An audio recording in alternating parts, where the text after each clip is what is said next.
I'll just keep myself off.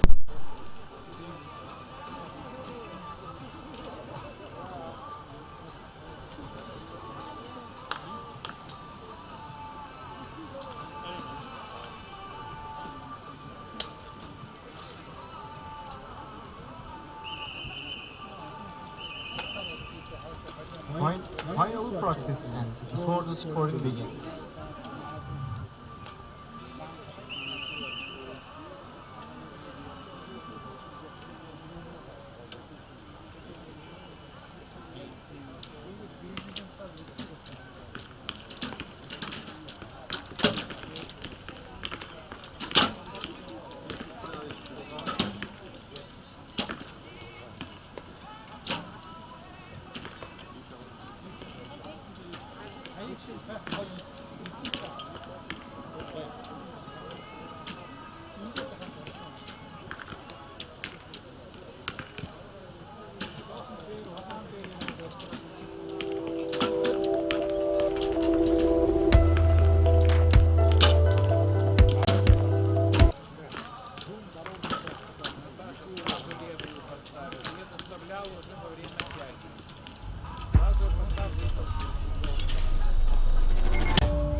Hello, we are back on the Para-Archery World Ranking event 2021, and today is the Tokyo Paralympic Quota Tournament, the final one. My name is Katerina Koncholova, and I have a co-host with me, Kevin Matter. He's the USA Archer. Hi, Kevin. Hello, how's it going? Good, good. So, at the moment we are stepping into the last warm-up practice end for the final places in Tokyo, and you, Kevin, were one of the people lucky enough to get a spot already. That's correct. Team USA got 2 slots. We earned in World Champs in the Netherlands, and we did our trials procedures, and Eric Bennett and myself were the top 2 men, and so we'll be going to Tokyo. Nice. How does it feel to go there?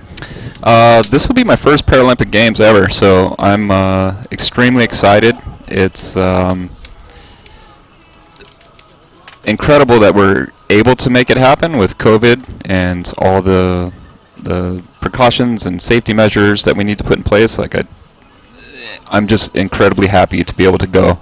So yeah, some of it still hasn't hit me fully, and I imagine there will be a lot of emotion and a lot of new feelings as I start traveling to Tokyo and I get there and I take in the sights with all the athletes and all the just craziness that goes on with an event that is so large and so important, So right now it's just a lot of training, here with my team, supporting them. We have our women compound team is trying to earn one of these slots here today. So, of course I'm rooting for them, and I've got other friends from other countries. It's sometimes a little hard because I'm rooting for them as well, but I really got to support my teammates first.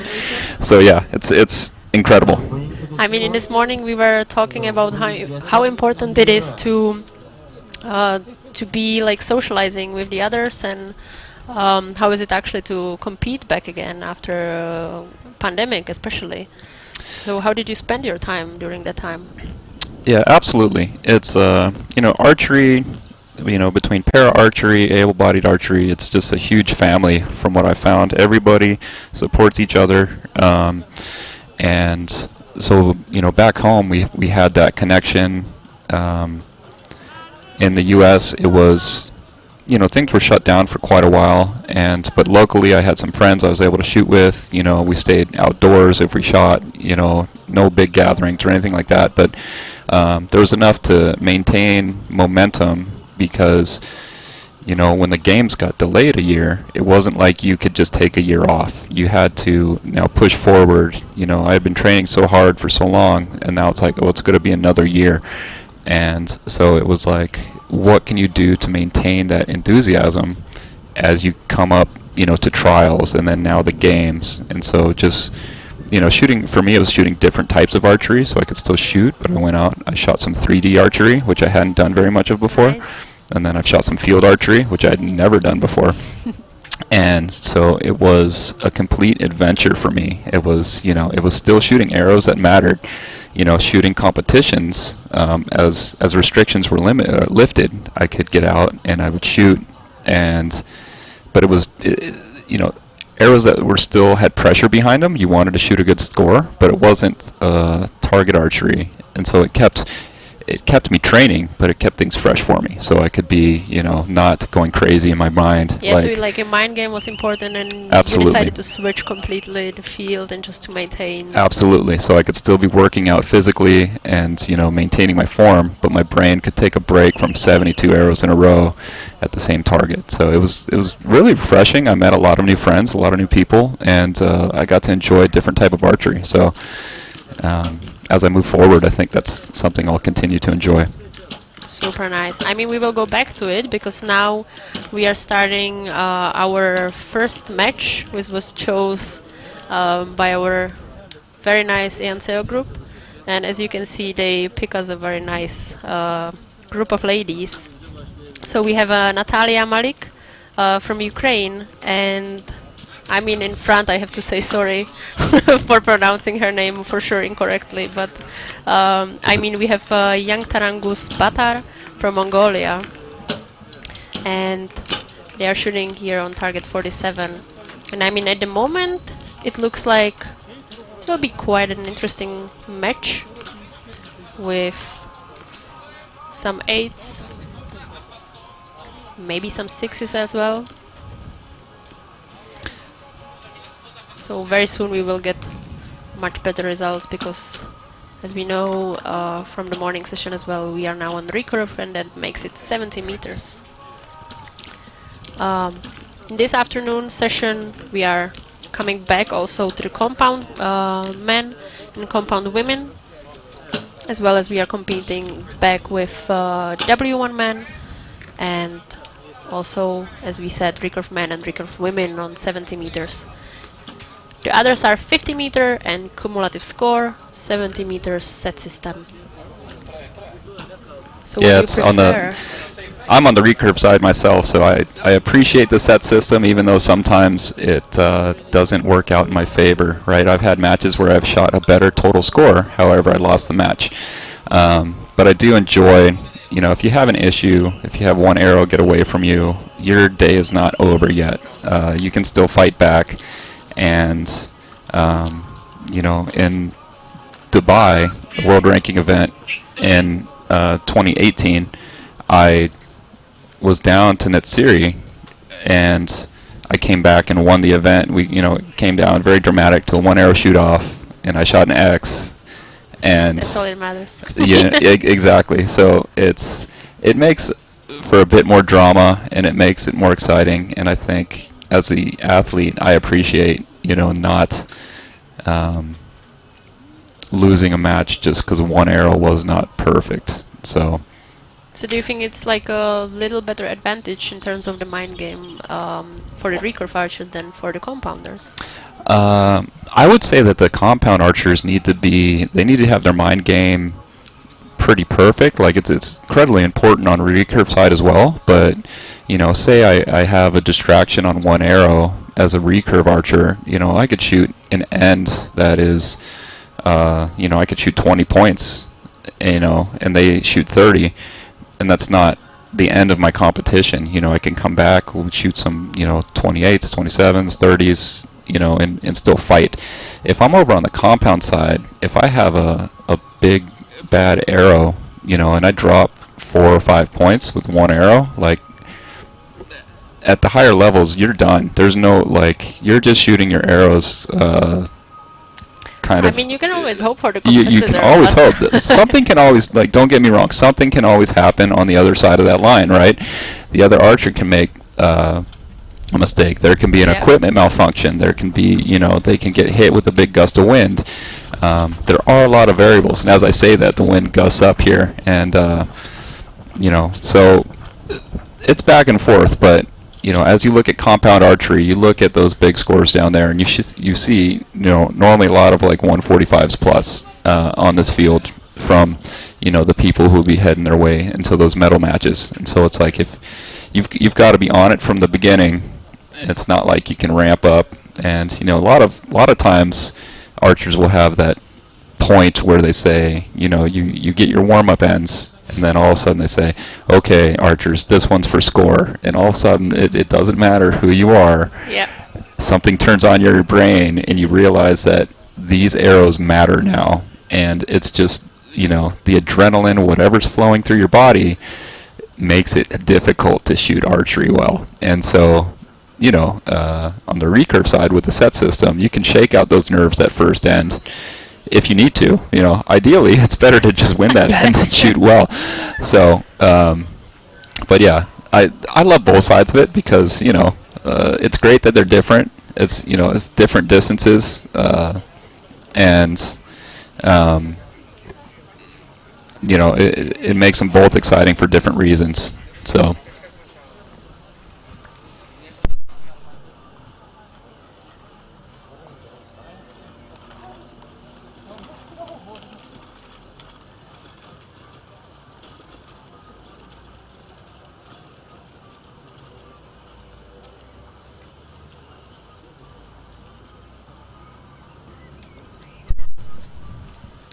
I mean, yeah, it's so nice that it's so different and so similar at the same time.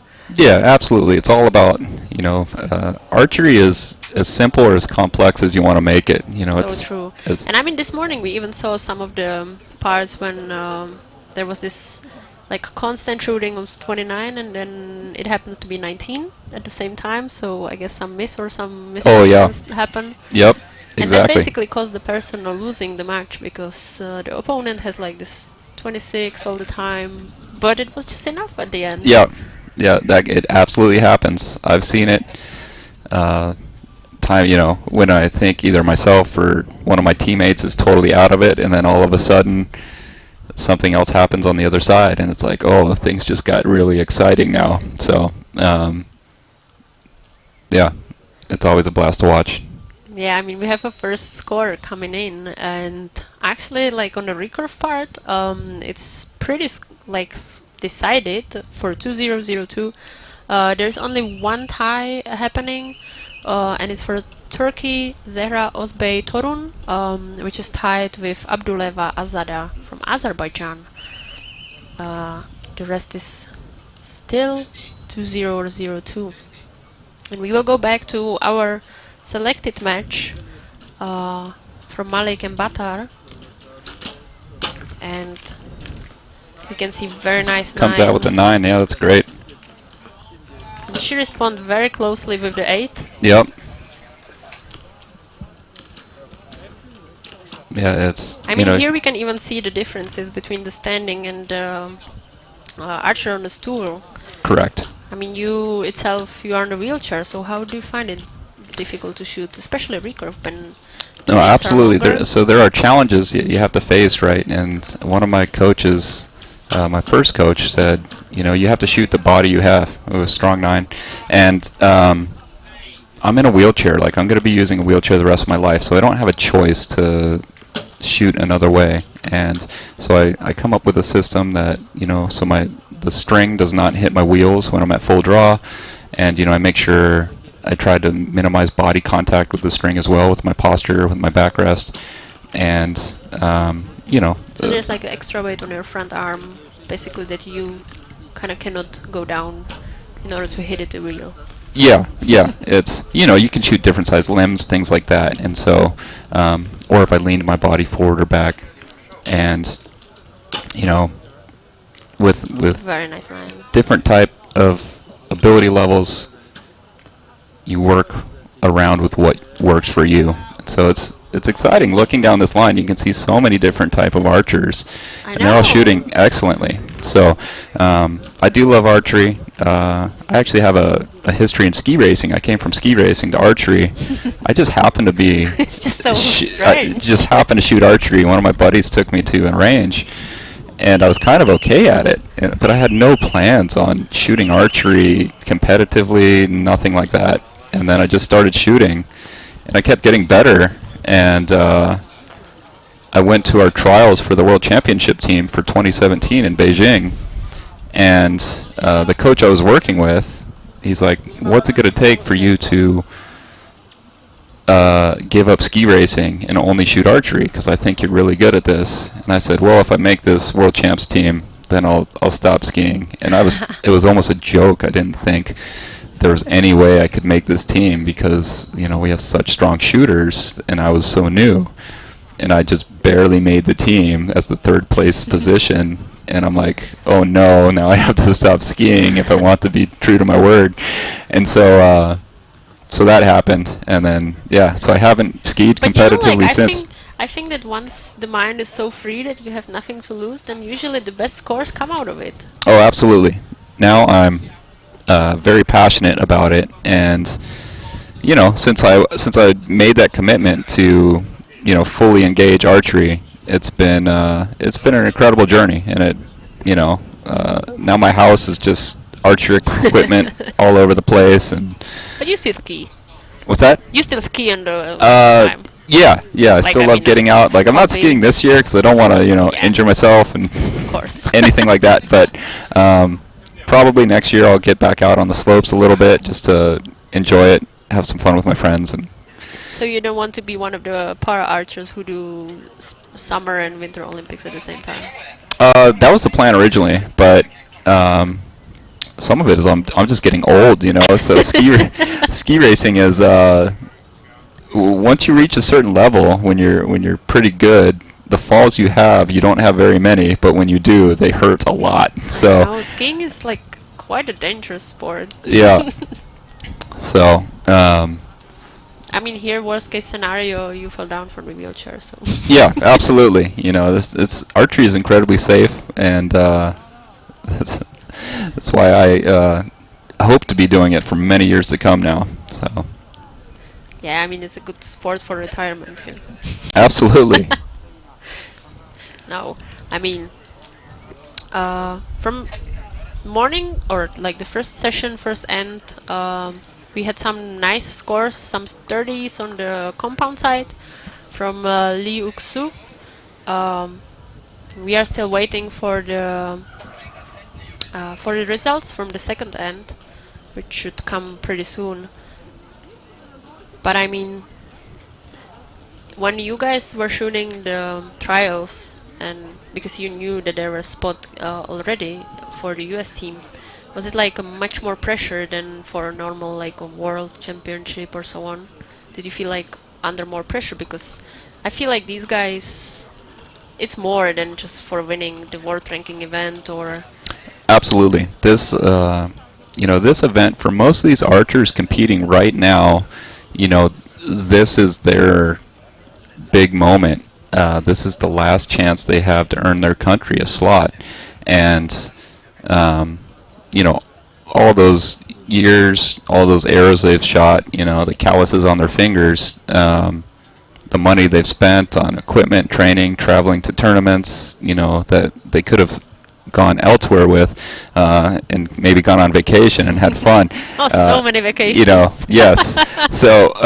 So they're here and they're competing, and this is, you know, here we are a little more than a month away from the games, and it's like, you know, there's going to be a lot of joyful moments in the next coming hours, and there's going to be a lot of sadness from people who, you know, did not make it. And so it's the pressure of those archers on the line, I'm very glad I don't have to deal with right now.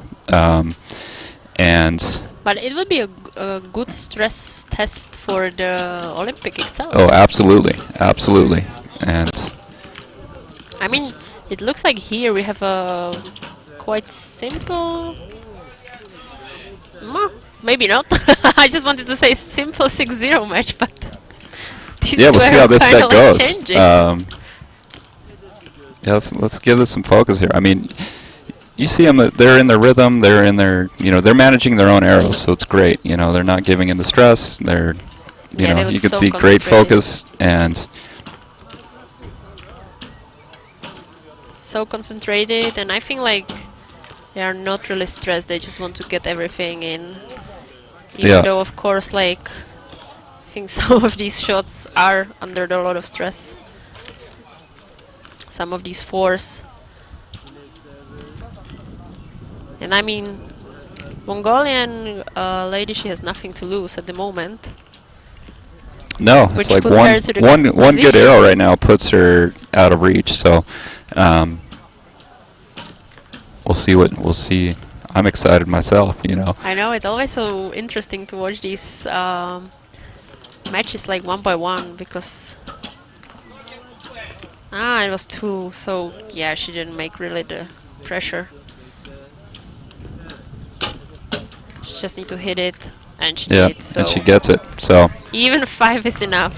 Yeah. So a very nice, calm 6-0 match, and I mean like half of the Recurve field is pretty open with some matches. Some were tied to 2-2, like Ali Nabiev from Azerbaijan and Giuseppe Verzini from Italy. Also, Cimbalik Ruslan were tied with Martin Chalopsky. So we will see if we will have more 6-0 matches, because of course we are like somewhere around 20 meters. So still a little bit far to go for the 70 meters to get the score.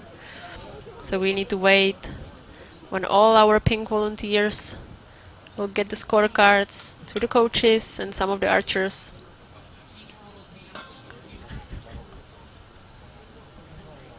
So once they go there, we will get the scores, and for sure we will tell you more. And to be honest, I'm actually happy that this match was nicely 6-0, because these names are somehow so difficult. Especially for us, which are like not from really the Asian part. yeah, absolutely. Even back home in the States, if you go to Hawaii, you go to some of the street names and stuff. I try to pronounce them, and my friends laugh at me, and it's. I mean, I had issues even with your names. Absolutely, right. Anytime we go somewhere different, but that's there's so much love around the archery field. Everybody, So true. lots of high fives or fist bumps. Not too many handshakes or hugs with COVID right now, but we all care about each other, and we all want to see each other do our best. And if we can't say each other's names exactly right, it's not a big problem. So. I've been impressed with how World Archery has managed to put this event together so well, and everybody's doing good. Everybody's wearing their masks. They're maintaining social distancing, when able. It's pretty remarkable, and I think. So do you feel like we are returning back to normal in a way? I think we're getting there. We're taking the steps necessary to get there, and as as time goes on, as we learn more things, information is key for all this stuff. So, at least in my mind. And so, as we host these events, and we don't have lots of spreading of COVID, it's like, okay, this is we're in the right step, and maybe we can do a little closer to normal next time. Right? We don't want to just open up the floodgates and just hope for the best. Yeah, no. So we want to have a No nice more. plan.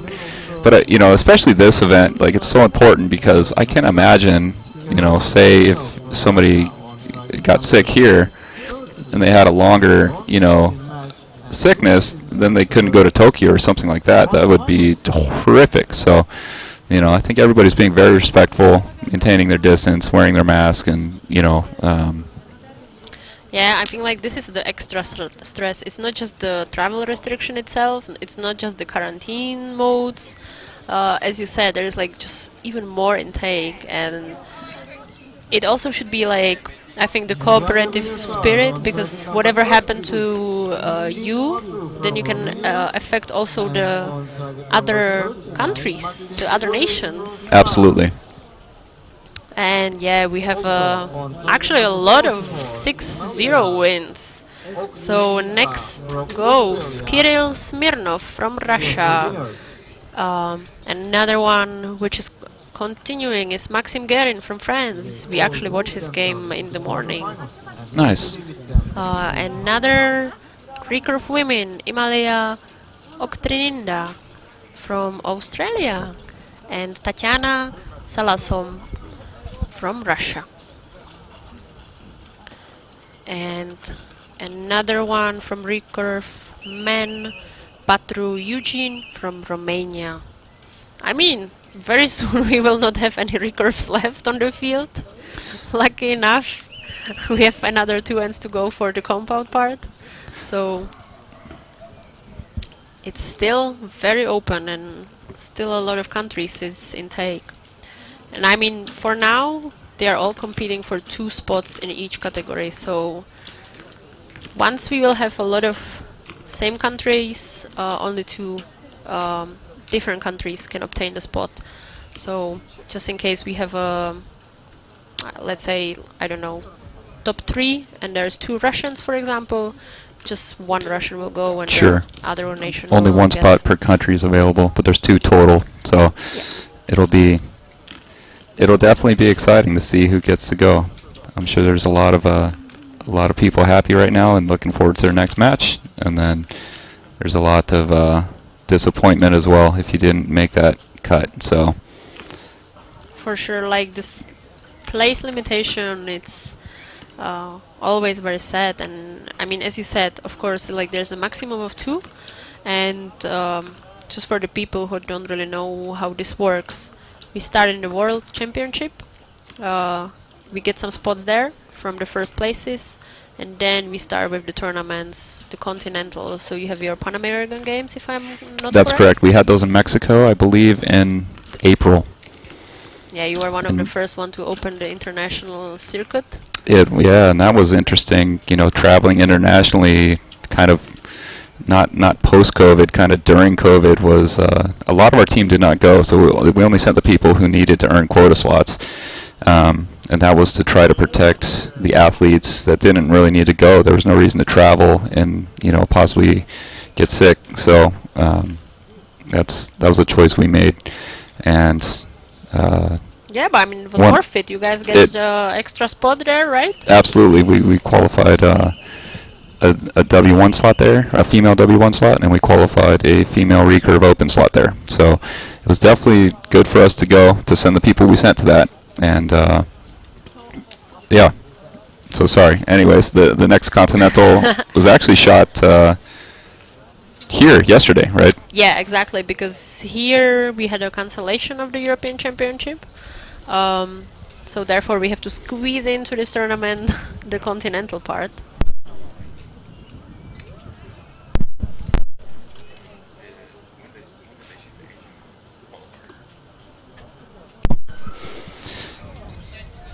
But basically, like, we have to squeeze it in just to get it incorrect. And Asians, I think it was somewhere also like I think it was also like after yours, but we will find out, and we can of course tell the others. But this is the principle, so each continent they get a certain amount of places, and yeah, on the World Archer website we have actually a list of people who gets the spots. And I think it will be like very interesting to see all of these countries, starting with China, Italy, Japan, Russia, Brazil, Canada, Great Britain, Iran, Poland, even Singapore, Thailand, Turkey, Ukraine, United States, of course, as we talk. Greece get it yesterday. Even somebody from Finland, Hong Kong, Mexico, Belgium, Ukraine, Korea, Italy, India. I mean, we got lucky most of the time in all sorts of countries, and even Malaysia gets a spot, Sri Lanka. So yeah, it's going to be I mean, the world will be well represented. We've got a lot of countries. That's pretty exciting. Like sitting here looking at the list, I'm like, wow, that's very impressive. It's a lot, right? Absolutely. But yeah, so the cap for quota slots is 2, unless you had won the World Championship in Netherlands, and if you have a individual world champion or a mixed team world champion, you're allowed to have 3 slots. So and that's happened to you guys, correct? that happened to our compound men, correct? And they did it all there. They did it the best way you can do it. So First tryout. they got 3 slots all there at Netherlands, and I believe I don't know how Russia ended up yesterday with their recurve team. I think they were shooting for their 3rd slot. Well, in compound they gain 1 extra spot. Okay. Neil Gattin got a place in compound, so in compound they go with 2. And with recurve man, actually yesterday they get no, because yesterday in quota we have a France and Slovakia qualified. So far they have just 2 recurve men open, and it's Bato Tsiderhoziev and Anton Zapayev at the moment. Gotcha. To be honest, I don't know who exactly they will send there. Sure. Yeah, that's interesting as well. If you win the place, it doesn't necessarily mean you are going there. Exactly, and that's how in the United States, that's how we manage it. Because actually, Timothy Palumbo won the slot, and I mean, if you want, you can say thank you for him. Absolutely, Timmy, you're the man, and I really appreciate everything you did, and you made it less stressful for me. But it's so difficult because I like Timmy a lot. He's a great friend and teammate. But during trials, I was shooting better than him during trials, and it's kind of game, that is part of it. That's the way we do it in our country, and so some countries, the people who win it here today, they'll be going. Like it's kind of that's part of their process. If you get it on the last chance, then you were the one shooting best. Yeah, at and this time. like, then we have also the time pressure, so usually the federation doesn't have a time for these tournaments anymore. Absolutely. So because we need to know who will go, who will get the accreditation exactly. card. You got to know like right now, and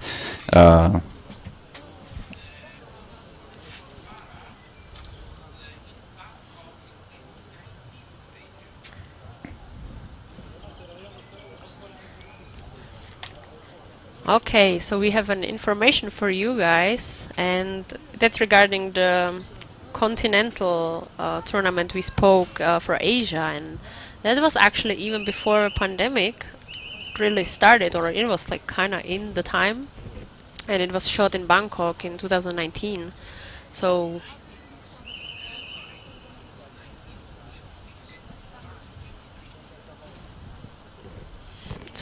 yeah, so it was basically Hertog and Bosch. We started there in Netherlands with the World Championship. As we said, it is the first one.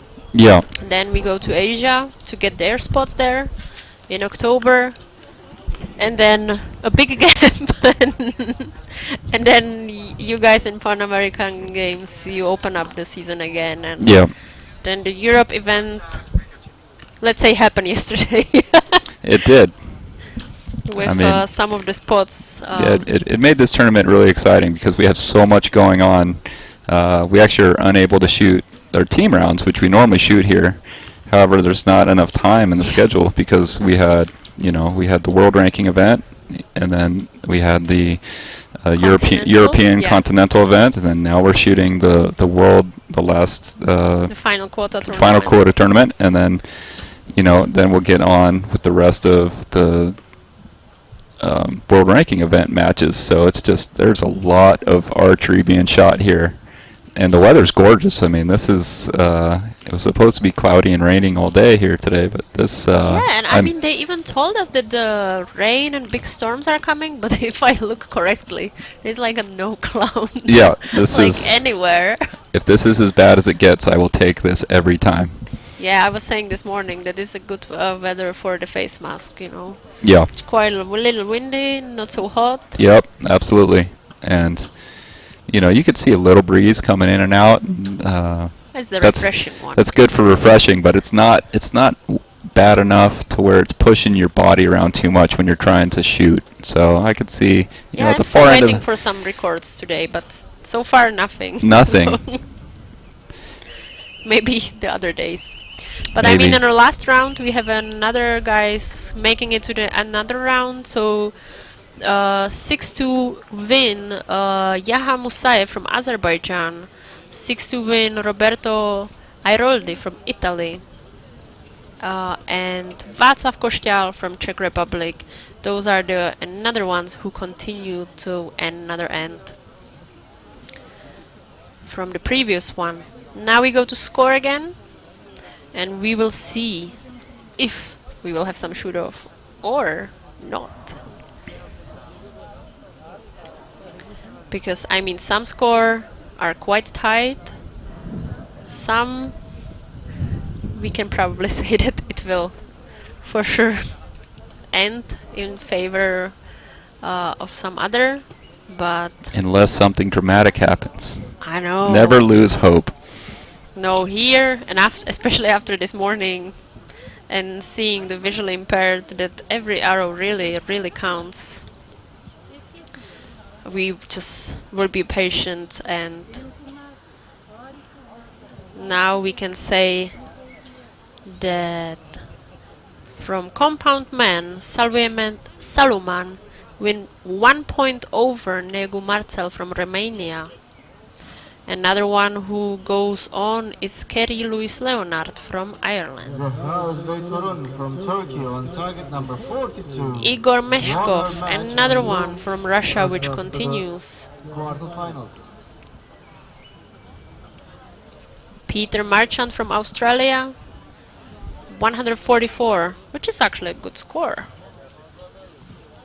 Veselin Uzelak, 1 point win.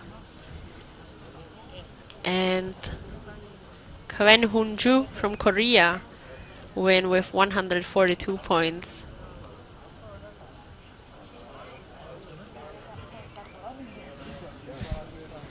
Ksenia Markitova, 143 points.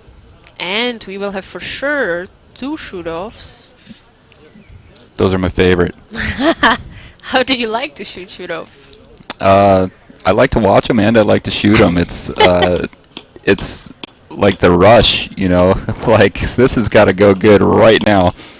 So it's all that pressure, all the, you know, some of the tournaments they play the beating heart for you while you're at the tournament. We do that It's in like the finals. you're like, oh, thanks. Make this even harder for me. Okay, Does perfect. it? We've always like tried to get the It's like inside, but yeah, normally Nobody it doesn't is make it asking harder people. because you're so focused at that point, you don't even hear it, you know. Yeah. just space out. But yeah, everything. when it makes it fun spectating it because you're like, oh. Sure. But yeah, shoot-offs are a lot of fun. Number 2. Okay, and before we start the shoot-off, we have another one which is coming to next round, and it's Zehra Özbeytorun from Turkey, 7-3 lead, and also Eva Mele from Latvia. So maybe we have like still quite interesting set of countries, and that makes it still open From Iraq. for a majority. Ivan Dudyak from Ukraine. On target So number still 10. 2 shoot-offs, Alexander Medvedev versus Ken From Poland. Shwagumilang from Indonesia, and another one in compound women, Carmen Rubio from Spain From Korea. versus Kim Mi-soon from Korea. Kerry So we just need to wait for the confirmation from the judges, just to make sure they see the clear X so they are able to measure, just in case there is a big need. And number 26. then we will just have these 2 arrows, From Korea on target number 27. and we will see who continues with Yeah, we'll see how it goes. They'll hang some new targets and we'll get on with the shoot-offs. It's always fun, but at some tournaments it gets frustrating if there's always shoot-offs because you're waiting and you're like, the sun's going down. I Like, know. I just want to be out of here. But Those are always like the mixed feelings, you know? yep, If it's like, I am always like in favor of shoot off, but at the same time it makes the delay, you know, when you want to have it on time. Yeah, absolutely. And So then it's like this, do I want them or not? exactly. So luckily it's super It makes for good TV though, so yeah, but We'll too always bad take like 'em. for us that the shoot off part is on the compound side. yeah. Yeah, So we could not unfortunately, really our- see it. Our lenses don't reach that far right now. Oh, and the angle is even worse. Yep, we'll get some. We'll get some we recurve can ones. see quite far in that they shot, and then we just need to wait for the judges' confirmation, I guess. Yeah.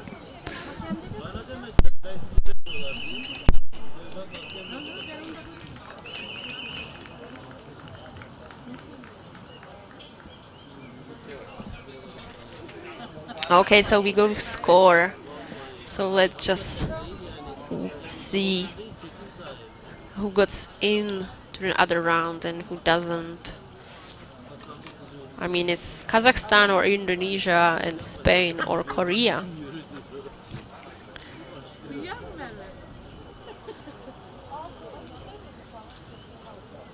So for me, always this like walking time is one of the worst one. Okay, so it looks like Carmen Rubio Target 11. Sorry, on target. got the winning match, if I am not mistaken, and Alexander Medvedev from Kazakhstan. Medvedev from Kazakhstan is the winner of the shootout. So we will just see how were the results of the arrows, but so far that looks like this is the end of 1-8 elimination round, and we will continue to 1-4. So coming close to see Yeah. who is the top two. It's always good to get down to the quarters.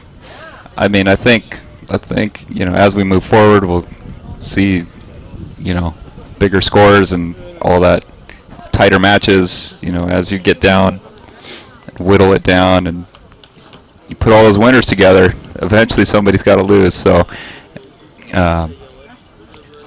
I mean, yeah, and we are lucky enough that now we will get the women W1 category coming in. Oh, okay. They will have a warm-up during the next 1-4 match, and since they will start in semi-final, it will be even more stressful, I guess, for them, because only 2 countries could go in.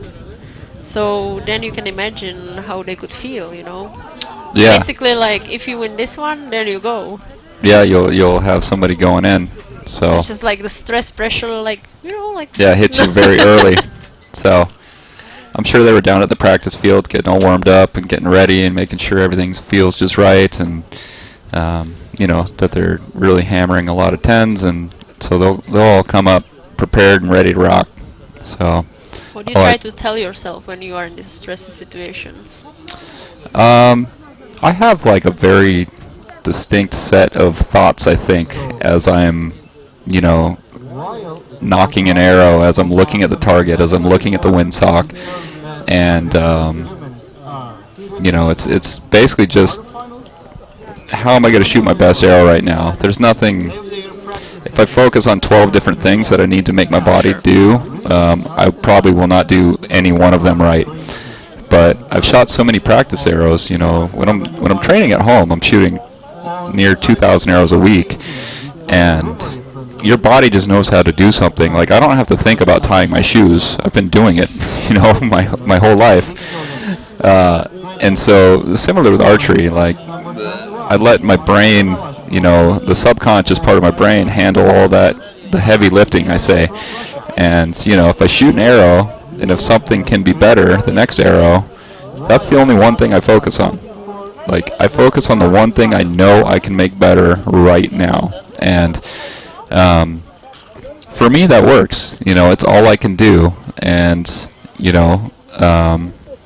sometimes you make a great shot and the wind just hits you weird, and you let go of that arrow right when the wind blew you, and you just shot a 6 or something like that. But I mean, that happens also in the practice. Yeah. But yeah, absolutely. so basically, you want to stay in your bubble, don't space out. I'm in my own everything head, else. and I know I make, I know when I make good shots, they hit the middle of the target, and And so yeah, that's basically that's all I think about. And I'm pretty relaxed, calm guy. I don't get anxiety about shooting archery. I have a lot of fun. You'll often find me smiling, laughing, singing on the line or something. To me this is fun. I mean, I could be doing a lot of other things that are a lot less fun than this. So, Sure. so I'm happy to be out here. I get to hang out with my friends. Some people might see that as maybe I'm not serious about it, but I train incredibly hard. It's like the mentality of the people at the same time, Sure, absolutely. And it's like I train hard so I can have fun when I'm here. And I still it's very important to me to win. Everybody wants to win, and so I feel that pressure as well. But I don't. My personality is not, that stoic, serious kind of face or anything. That's not me. So I don't try to be somebody else when I show up to archery. I still be me, and so true. it's just Kevin doing archery. Yeah, I mean the mind game is important, but before we will start the next matches, because only women W1 we will have a warm-up for them, the rest we just continue straight away. So as we can see, the next match we picked was Maxim Egerin and Václav Košťál. And so until then, in the morning we spoke also like how important it is to have a classifier and people around. So could you just briefly explain also how is the classification process happening? Like how you see it, because... Sure. No, absolutely. So I am classified as a W2 shooter, meaning I shoot from a wheelchair. I have a spinal cord injury. I actually had my anniversary of being injured while I was here. It was July 3rd, 2009. I don't know if I should say happy anniversary. I understand. It's it's both. The day could have been a lot worse, all that stuff. But I'm here. I'm shooting archery. Life's still having fun in life. So that's all I focus on. At least all I try to focus on. But yeah, the classification process. There is some work involved on the athlete side. It's not. Some people find it's a lot of work, but we need to make sure there's people competing here that ought to be competing here. So I think it's very important. So what do you need to get? You go to your doctor and he gives you papers? Yeah, so you'll have the medical form that you need to fill out, and it's people can find this either through their national governing body or World Archery, and they can, it's a fairly simple form to fill out. All right, and then with the form you go to our classifiers, right? Correct. Like most countries have a national classification system, and so if you're going to go shoot local tournaments or something like that, they'll probably have you get nationally classified. But if you want to compete internationally, which is usually the goal if you're going down this road, Sure. then you need to be classified internationally, and that's when you'll come to an event like this, and you'll get classified by somebody who is not from your country, so there's no favoritism or anything like that, and they'll have you go through a range of tests, So you just do a muscle testing? And yeah, muscle, for me, it's where my spinal cord injury is, and if I'm allowed to use a strap around my stomach, or things like that. So they test your balance, they test your strength. For different, for some classifications, it's very simple. I have a teammate who's missing an arm, and so he just kind of walks in and, hey, they'll have a look and I don't have an arm, so. Other things are a little more complex, if somebody has cerebral palsy or MS, they got to test, because you have to have a certain amount of function loss to be able to, sort of qualify to be able to shoot on the para side of the sport. So, there's some cases where it's very borderline, and it's, a little more difficult, and I feel for those athletes, because you can have some sort of anxiety about that as you're coming into your classification. And you could have flown out to here, and they tell you, oh, you're not able to compete in para-archery. Sorry, have a nice trip home. So, but it's those are like the rare cases right in the middle, you know, when it's not extremely clear. So, but yeah, classification is very important, and they keep making it better. So I think there's been a lot of good communication through World Archery and the athletes and coaches and all that, and I think they're doing good things to make the sport more accessible to people to shoot, and yeah, I hope they continue to do so. You know, the more people we can get shooting archery, the better it'll be. Yeah, and tell me, in the US, you have like two archers, two kind of specific archers. One of them is Eric Bennett. We also talk about him. Yes. And he's shooting now with a mouth tab, which means he's like taking the string in his mouth. Yep. And he's just opening the mouth. Correct. So he draws his bow with his teeth, and he shoots a recurve bow. So the poundage he's able to shoot is not a lot. It is, I believe he's shooting somewhere around 34 or 36 pounds. So when you watch Eric shoot, you see how high his arrows go, and then you watch me shoot next to him, and my arrows maybe go half as high as his. And so, you know, he is, I believe, the first archer to be successful shooting a mouth tab out of a recurve bow. Oh, probably, because usually only W1s use the mouth tab back Correct. then.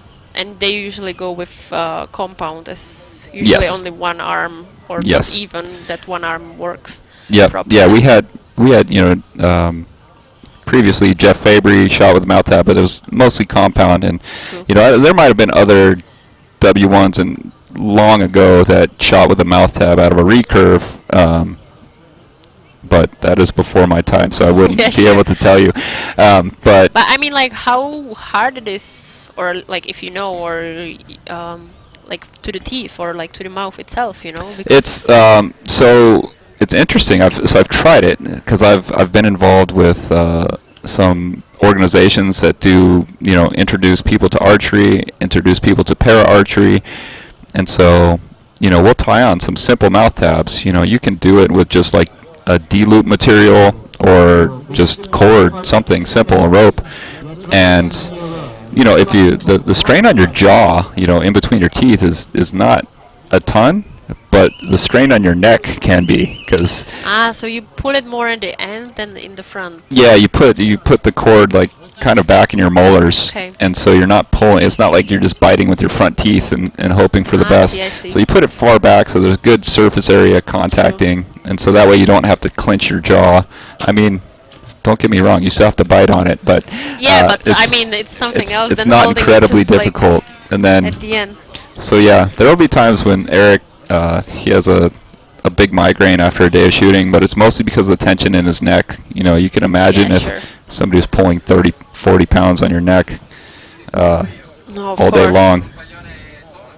All right, so before we will continue with these questions, we have another match starting, and we can see Maxim Görin and Václav Košťál shooting at the moment.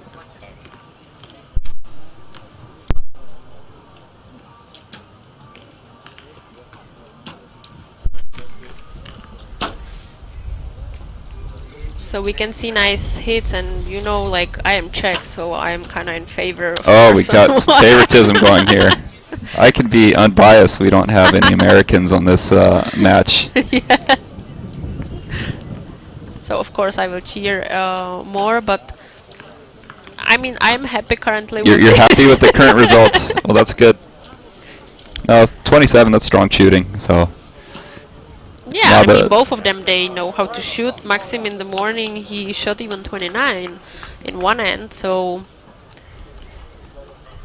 Let's see how interesting this match will be, because, I mean, both of them are very good people, so... In a way, I cheer for both, but at the end, we won the quota. Of course. No, but until we get more results happening in. Yeah. Well, does Czech have any quota slots for recurve men at the moment? No, we have only for W1, men and women. Okay. So that's why. And I believe France got a recurve slot yesterday at the Continental Yes, exactly. event. So they got one. They're They got hoping for one? 2 now. Yeah. And you're I trying mean, to like, stop they that. already have one, you know, so. Let's get it more spread it than. Yeah, you don't want them to be so greedy, but Yeah. I'm sure not they have like something to some say about people that. from US with 3 people in.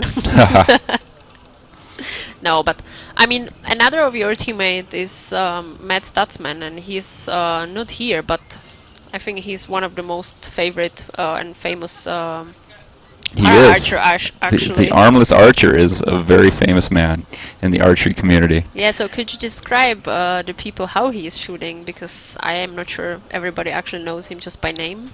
Sure, absolutely. So Matt was born without arms, and I forget how old he was when he started shooting, but so he shoots a compound bow, and he shoots in off like a camping chair almost, like a small stool, sort of fabric stool, and he attaches a release mechanism onto his shoulder. He has a fabric harness or leather harness that he wears, and there's a release, and so he connects the release, draws it back, and the way he fires it is by moving his jaw forward. So Matt is a remarkable shooter. And well, sorry, Just what we I didn't forgot to mention he's holding the bow Yeah, with his feet. foot. Yeah. So the strength he has between his big toe and the toe next to it, he picks up his bow and draws it back, and the whole time he's loading the bow, you know, putting the arrows in, all the stuff with his feet. So watching him shoot is, you know, the first time you see it, it blows your mind away. So You're like, true. I don't understand how this guy is doing this, but you know, now he's my teammate. I've seen him do it all the time. I'm like, yeah, whatever, Matt's just shooting bow, big deal. But No, it for me, is it was not really like that he shoots was not the magnificent. For me, it was magnificent that he's actually like typing faster than I am with my fingers. yeah, it's pretty. Well, you should see him drive. I Like, mean, I saw him Yeah. drive, and It's- we can just say out loud that he's also like auto mechanic and so on. Yep. So if you can imagine to change your tire and all of the things which are in the car with your feet only, Absolutely. it's just great. So, I mean, he's another very interesting person who I guess doesn't also go to classification for so long because Yeah, no, they're he like, just yeah, wave you, his you don't have any arms. shoulders Okay. and he continues. And well, it's good to see because there's I've seen other archers in similar situations as him. So I'm glad, you know, somebody had to break that mold, right? Like Sure. people might think I have no arms, I can't shoot archery, and you know, Matt for some reason decided to do it, and now he's shown people that hey, you don't need arms to shoot archery. And I think like at the end he has the advantage because the legs are much stronger than the arms. So Yeah, he has the advantage in the sport where bows are designed for your arms. But yeah, he works really hard to no, that's for sure. obtain that advantage, and he was actually our national champion in 2017 in the States. Able-bodied everything, like Yeah, he beat everybody. So he can definitely shoot. He's an incredible archer for sure. Okay, so let's see how the scores go in our match now. Very nice 9. Ah, also 9.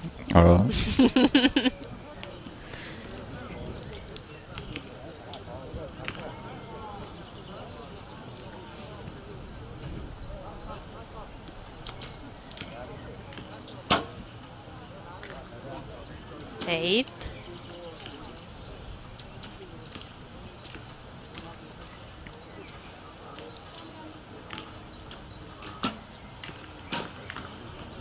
Okay, we will wait A let for down that from arrow. Max there. Yeah, I mean, it's so crucial to be able to do that, to not try to force that arrow to go, because if something doesn't feel right, it's probably not going to go well for you.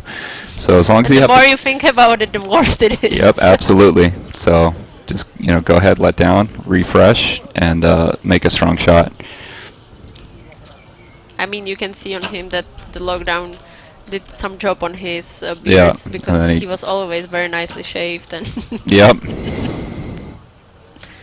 a lot of people changed the images after the lockdown. Absolutely.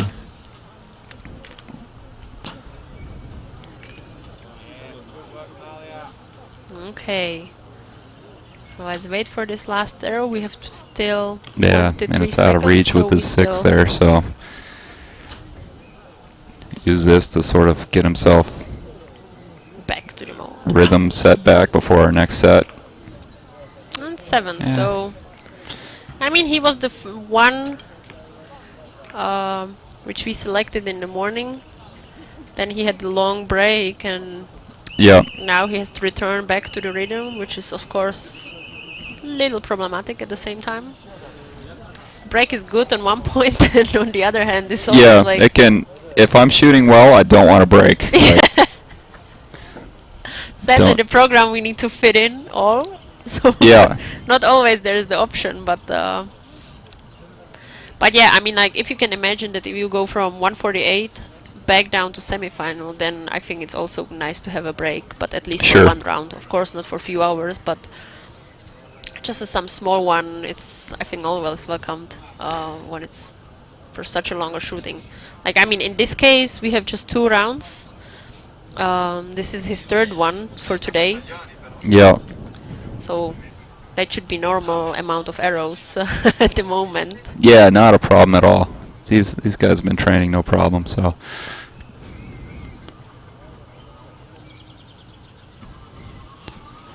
So we will just wait for the other confirmed scores. yeah, I'm looking at the scores here, and Kerry out of Ireland started out with a perfect 30. So I think that's the only 30 thus far. So Yeah, that's the... oh no, we got another 30 on. Yeah, we have from Iraq, Saluman in compound men, so...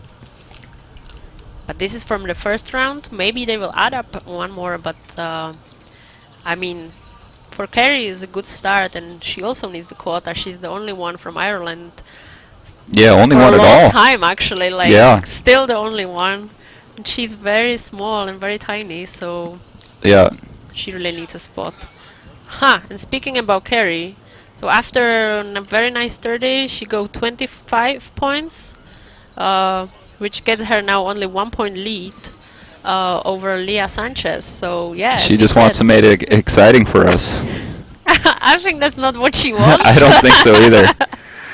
But yeah, and I mean, on the Recurve side, it's a lot of 4 zeros. You know, actually, like all Recurve women, no, the Recurve men, they decided to go 4-0 or 0-4. Yeah, Just the ladies decided that they wanted want to split some extend. points. On 42, Zehra Özbeyturun from Turkey gained 2 set points advantage against her Mongolian opponents. On side 44, Imelia Oktunida from Australia has 2 set points. So let's see if we have And on another side number 46, 30s. Tatiana Nope. Zalsimon from Russia. Only 29 Points advantage. tied here with And the archers Lee from Oksu Ukraine, and Natalia Peter Malik Marchant and in Rubio Australia. from Turkey are sharing Both shots 2 set 29, points. so still a bit lead. Yeah, we got. It looks like my teammate Wendy is tied up with Troy from Nami. Korea. Yeah. So 52-52. hopefully that becomes an exciting match as well. So we won't shoot off in Oh. this case? I mean, as long as Wendy wins, that's okay with me. So interesting, but win at the end. Yeah. Yeah, speaking about win, you know, we need to go back to our match down here. All right. Let's check out your countrymen. That will be his another Paralympics, and he made it, and I think the 9 is very good. That's a good way to start Still it. in his same place, but rather keep it there than move it to the 8. There we go. And Maxime Maxime's come found his back. rhythm back, and see the set system. It's exciting. I know, it's much better than compound.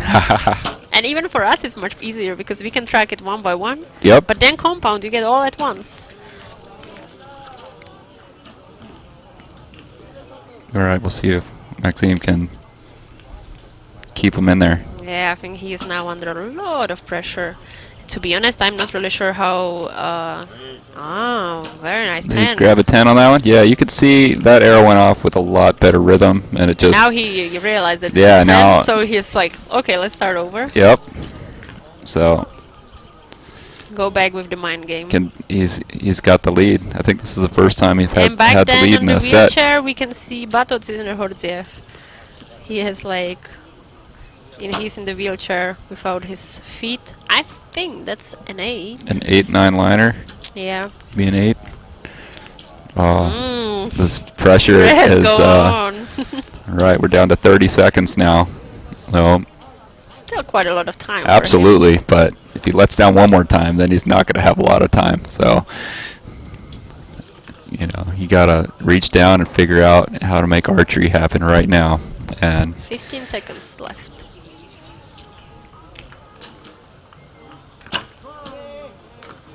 Ooh, there you go. Ooh. That's how I it's mean, done from right this there. shot, I didn't expect this result. Wow, very nice 10. All right, so we continue. Yep. Like I said, the set system's great. Yeah. Maybe a shoot-off that we're watching. It's be great for the fans back home. Everybody's excited. That is the end I think everybody's now of women W1s. like really holding the thumbs and praying for good results.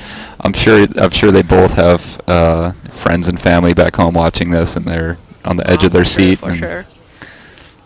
we feel your guys' stress. So before, the only tied recurve match was between Natalia Malik and Merve Nur Eroglu from Turkey. It was 2-2. So let's see if they are still tied up.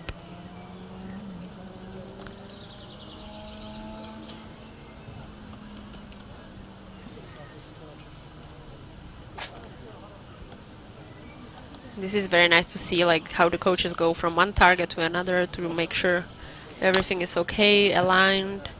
They all agree with the results.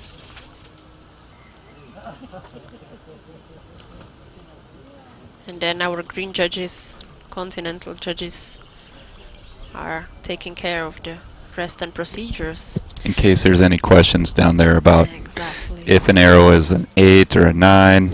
Or if you forget how to write a score. Yeah. But we have a first one coming to the next round, and that's Patru Eugene from Romania. He won 6-0 over Tsimbaliuk Ruslan from Ukraine. So far only one. So as we go further to the tournament, it's harder and harder to get the win. Yeah, generally. I mean, if you can 6-0 it all the way to the gold medal match, you're doing pretty darn good. So, So true. Oh, but we get our Parade 30 in the compound side from Salumin and Saluman. Another 30. And also Alexander Medvedev. He get the 30 in his round. So still there are possibilities in the compound side. And yeah, there's how some we pretty spoke close. about Carrie Leonard. Yeah, she's still a point up there. Yeah, it was tied and 28 for both Leah Sanchez and also for Carrie Louise Leonard. So let's see how it goes. And we have another one coming to next round, and that's Kirill Smirnov from Russia with a very nice 6-0. W1s is now over. Please do So- not do anymore for practice. Still ladies will compete, and 2 men recurve matches, and of course we have still 2 more ends to go for a compound and W1. category.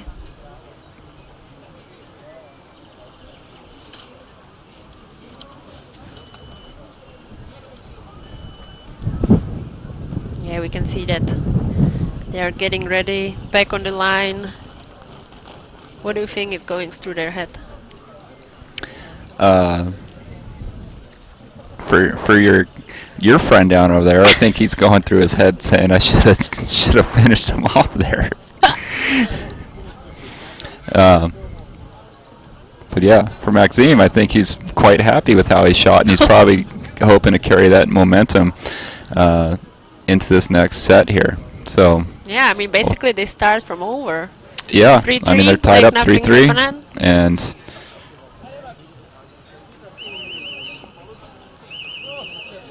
with the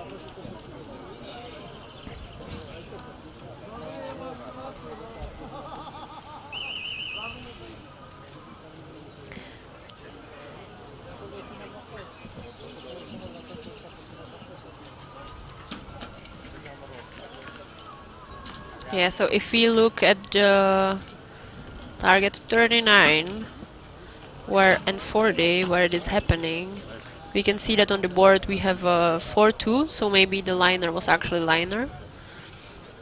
So yeah, let's go hope. In my case, let's hope it's 4-2. And let's just make a confirmation. I'm pretty sure it's 4-2 if I recall.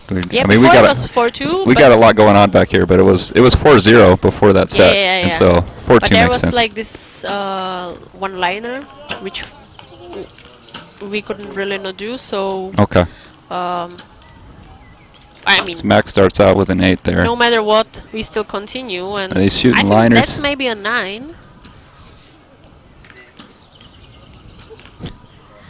So either way, if it's 3-3 or 4-2, we still have to shoot this. We still one have end. archery to shoot. So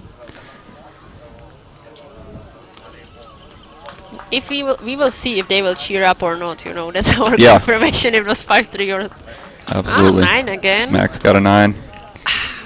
7. Yeah, he tried to speed up. He Yep, wanted to have it over, I think. It was like- absolutely. Sometimes it just clicks and you don't yeah. want it to click yet, and you You just let it go. just and naturally let go, unfortunately, sometimes, and it takes a lot of so 16 seconds left for him to shoot. And that's an 8. Ah, okay. so now we're going, I believe, 4-4, Yeah. if what we're looking at now is correct. So see, now it's exciting. As we said, we start Yep. over. So all they have to do is tie this time to get that shoot off. Or not. I mean, you wanted actually to have a shoot off in with Wendy, you know. And actually, But- like Wendy Gardner, between Yeah, Wendy Gardner in the U.S. is down 2 points. yeah. I saw that. I didn't want to bring it up. It's not good luck. No, I mean the end was shot, so now We're about to find out. now we will see just what happened. I'm on the edge of my chair. Yeah, so let's find out how our match is actually scored. But I think it was the liner which made kind of the decision and the difference there.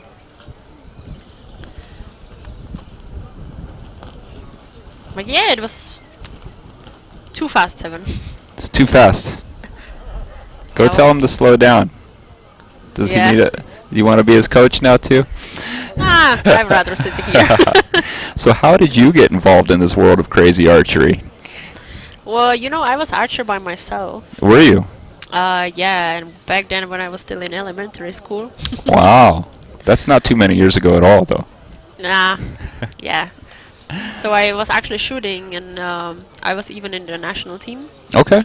I was in World University Games. Oh, wow.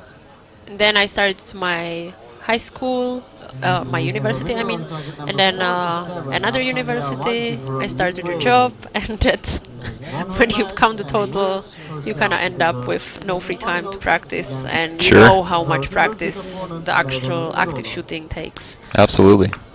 And also on So target for number me, like, 44, there was no Emilia really time for active shooting, but I wanted to stay in the community because archery people, as you know, they are very warm-hearted people, and Yeah, you become family. It's like you can't leave, even if you wanted to.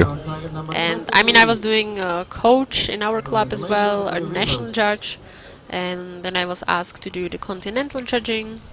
And because here in Czech we had this tournament, um, I was helping here as well, and because I knew English, it was easy for me to do it.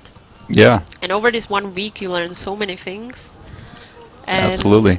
And then I just stayed in. I'm now the international judges candidate and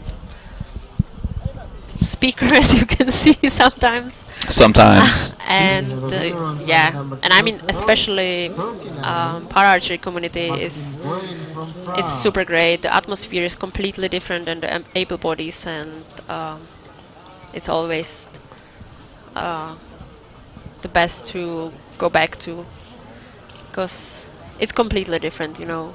Yeah. You guys, thanks even to volunteers, to everyone, and Yeah, you absolutely. get I to mean, see that everybody likes to do what they are doing. yeah.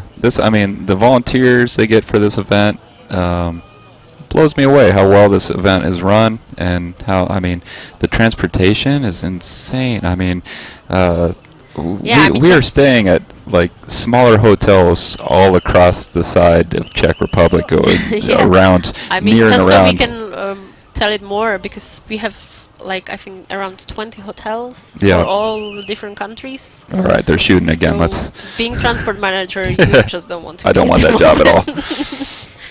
I think we are safe here. So let's see how we go.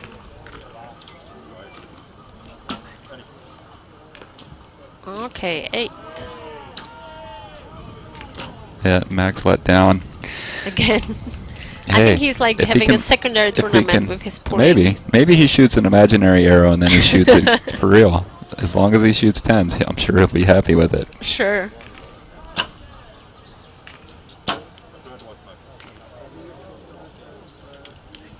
So I think that So 2 8s. it's 2 8s for, is that Fakla? How do you say? Václav. Okay. Václav. Košťák. Václav. That's rough for me, but I'll let you be on that one.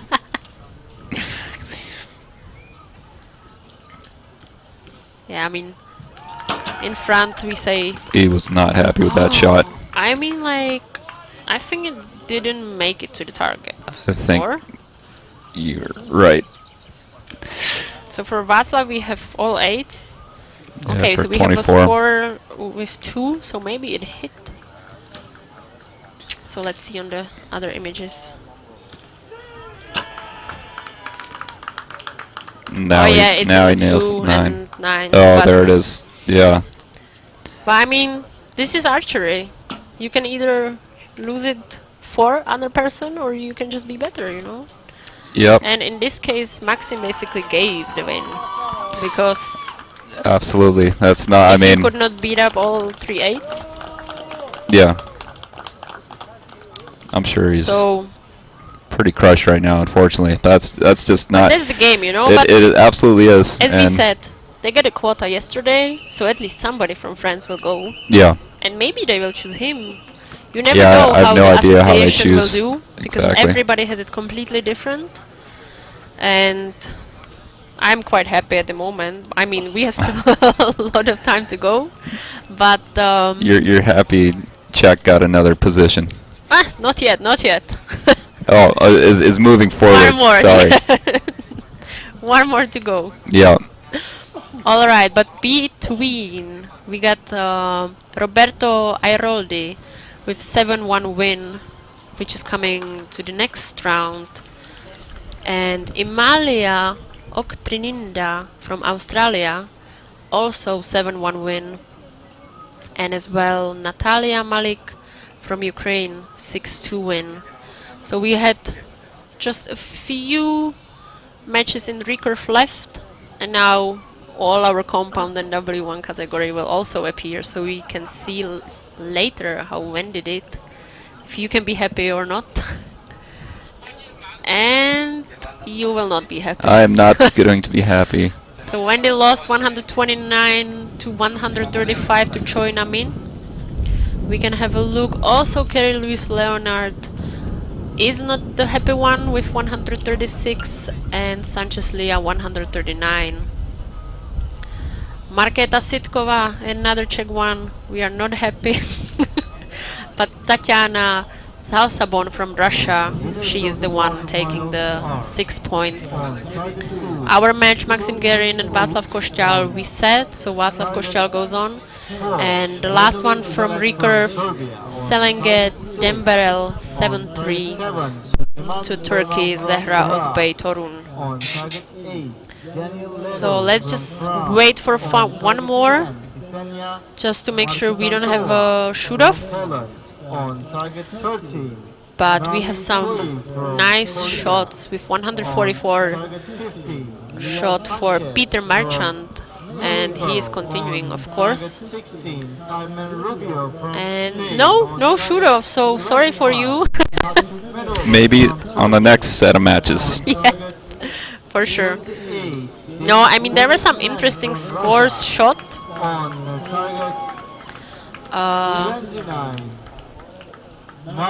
But I mean, actually, our match I think was the most interesting one, especially the last end. Yeah, Maxime made it exciting. He came back there, brought it to 4-4, and he almost forced the shoot off.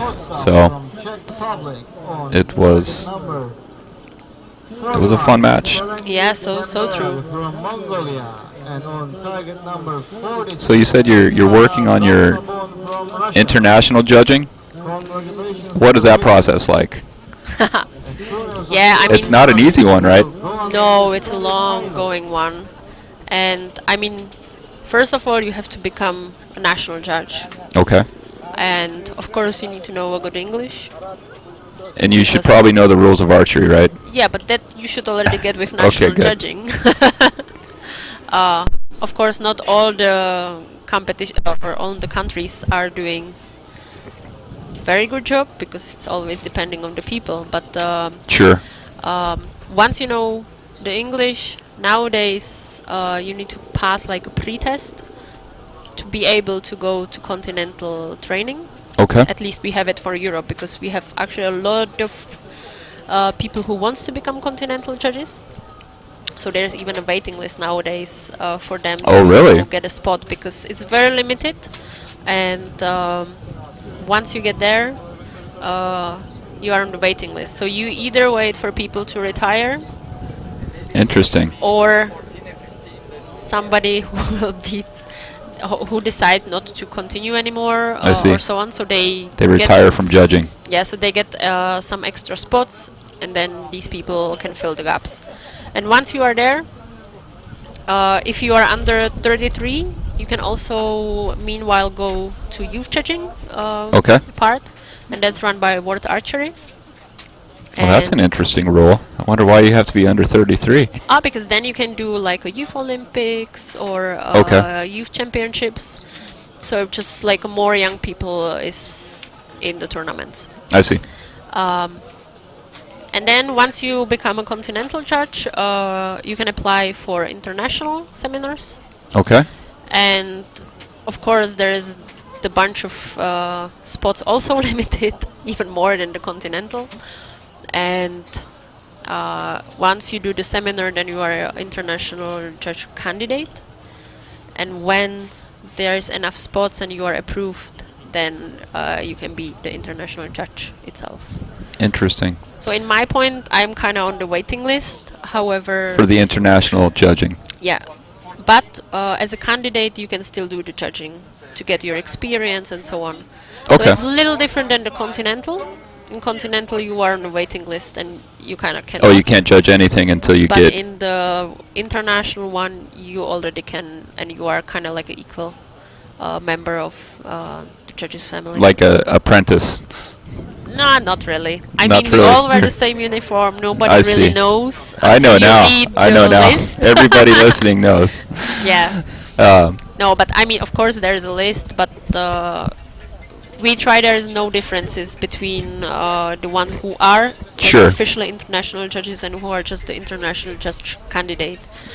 It's just like, let's say, the limitation of people. Of course, it needs to be variable over the continent, Sure. gender, and all of the political background which is there. Absolutely. And we in Europe are lucky and not lucky enough because we have actually a lot of judges. Yes, I imagine you do. So, for example, over the Australia or the others, we have like a much bigger participation rate in these tournaments, and that makes it disadvantage for us because then it's harder to get to the list than people I see. from America or somewhere else. Yeah, that makes sense. But it's fascinating. Like, so what made you want to do that? Just to stay in the archery community? Exactly. For me, that was it. And actually, like, one of these tournaments was the turning point. Really? It was all Yeah, because of us. Yeah, actually it Perfect. was. So that's why I always return very happy to the Para-Archery events because it's like a second family, you know. You know the people over the Absolutely. years. I mean, like- I haven't been here very long, and I knew you when I came here this trip. So, Like, you know, this is my 9th tournament in Nove Mesto in Really? Para. wow. So, as you can imagine, I know, like, Everybody. everybody. Even Every- your former teammates, which you never met. Yep. I'm sure. And, yeah, so it changed you when you start to know the people by their name, and you don't have to really read in some cases so much the names. Yeah, you just know them. Absolutely. I don't say that I know everybody. That's for sure no, because Not yet. Well, there's it's always- everywhere. It's just like newbies coming. Yep, that's what I Or was the about to old say. ones There's always new returning. faces. Yeah, some people retire and then they decide to show back up. Yeah, and I mean, it's always nice to be back and also to see your fellow judges and the organizers, and even some of the volunteers are returning. So Yep. that also makes it nice, and you know that after the year you see the people again. Yep, exactly. It's In your case, we might meet in other tournaments as well, like in terms of World Championship or stuff like that. yep. So yeah, it has all of the time this different atmosphere, and we spoke this morning also that after the pandemic era it was a little different, you know, to go back It's to the yeah. tournament, because one thing is to shoot and be in the rhythm, and the second part is to kind of get the social meeting and these gatherings, getting the knowledge, sharing, especially all of these different tools for the others to shoot from. Yep. Absolutely. Especially It's the W1, they have a lot of releases. they have a lot of gadgets. Yes, It's lots of just like- things, and you know how they strap themselves in for body support and the different releases. Like I'm sure, like Matt Stutzman, shooting without arms, like working with different companies, developing a better release. I'm sure that other people see that, and it progresses things for everybody. Yeah, but And- I loved it. For example, some archers from Canada are doing the gadgets for the other people in the rest of the world, and then the archery community, especially the para community, it's super tight. Absolutely. And of course, everybody wants to go to Paralympics and won and so on, but at the end, they all will tend to help each other, and that's what I like the most on all of this. Because it's not just about the tight match or anything. It's it's the passion which kept me going here, and once you Well- are in the circuit, you just like rotate and Yep, we're not going to let you out. Now you're stuck with us. yeah, I mean, especially this year, it's super busy. All seasons fit in, 2 seasons in 1 year Yep. for able bodies, para, field, 3D. Yeah. So many things. Is So many happening. things. Well, we were talking amongst our team. The next 3-4 years are going to be incredibly busy. So true. You So know, true. next year we have world champs in Dubai in February, and then, you know, the following year we will have world champs again, and then, you know, we And will I mean, have. there's also like a world championship for this year in US in Yankton. Yes. For the able For body the side of able-bodies, things. Yes. And So are you guys participating there?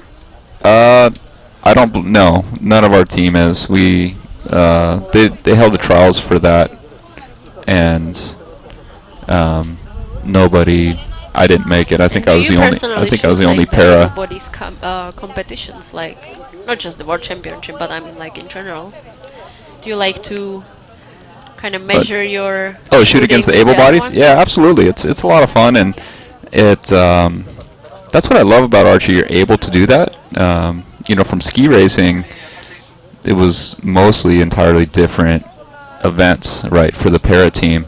For archery, I can show up and I can shoot against anybody, you know, and it's not like I have an advantage because I'm in a wheelchair, and if anything, there's, you know, a slight to significant disadvantage because, you know, I have no abdominal muscle strength, I have, you know, nothing like that, so the wind, even if I'm using a strap, the wind can still blow my body around a bit more than if, you know, I was Yeah, but even if you are standing and on the stool, then like Yeah. if you are down in the wheelchair, is actually better for you than Oh, the sure. standing one.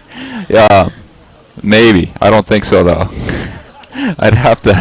You can It's- hide between it's- the standing people. We'd have to have somebody who shoots competitive archery before they get injured, and then they get injured and shoot from a chair to be able to tell us the truth. Because I've never shot archery really standing up, so I couldn't tell you the difference. I only know it this way. So, but it's a lot of fun, and it's a lot of fun to be involved with that community. You know, in the U.S. archery community back home. And, you know, I'll be going home, and there's a field event. I'm flying straight from here to Yankton to go shoot at a field event next week. And, you know, I'm out in the field. I have this little tank attachment that goes onto my wheelchair, and I'll be, you know, cruising around in the woods of Yeah, South Dakota. I was just going to ask, like, how you in the wheelchair do the field and 3D, because going over the hills, uphill, downhill, collecting the arrows, it's not always easy, even for us who can walk. Absolutely. It can be challenging. The field at Yankton, I'm able to shoot just about everything. There's a couple, I think there's 2 targets that I don't shoot, and it's a national field. It's a different organization. So it's I'm able to make up those targets on another target because they have 2 distances of the same distance for each round. So, So, in but yeah, so I get around it, and it's not possible at every field tournament, that's for certain. But a few of them, we actually have a couple in the States that are actually accessible, like fairly flat, and you can wheel through. They're wide enough. The path is like packed down enough where it's not too difficult to push a wheelchair on. But yeah, I have a little tank attachment for my wheelchair that allows me to go to some of the more steep terrain and the rocky and sandy and muddy Nice. terrain, and I have a blast doing it. So I have people helping me make sure I don't flip over when I'm coming down a hill or something. So All good. All right, so we are coming back to the semi-final matches, and actually, switch to a compound match here. yeah, we got them in. That's good. We got them close enough. We can Yeah, hit them we- with the cameras. We changed it, and actually, like, because in W1 category, we know for sure that Great Britain will get the spot, because now we have a match against Victoria Ramery and Victoria Kingston, both from Great Britain, and we Yep. know from the top 2 there are the spots, so either one who will win Yep. will actually get the spot. So now we can call this match as like a national tryout. Yep. Absolutely right. Which But yeah, we moved here Leah Sanchez and Carmen Rubio, which are the Compound Women Open.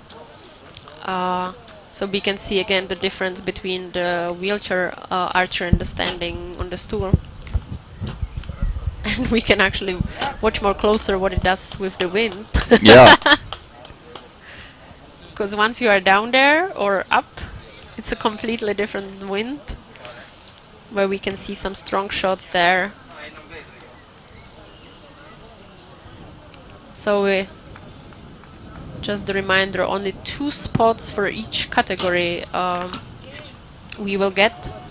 And that makes it basically all the winners who made it, then more or less they get it, because if I have a look on the compound men, we have Australia, Serbia, Iraq, France, so no double countries. If we go to compound women, Poland, Korea, Mexico and Spain.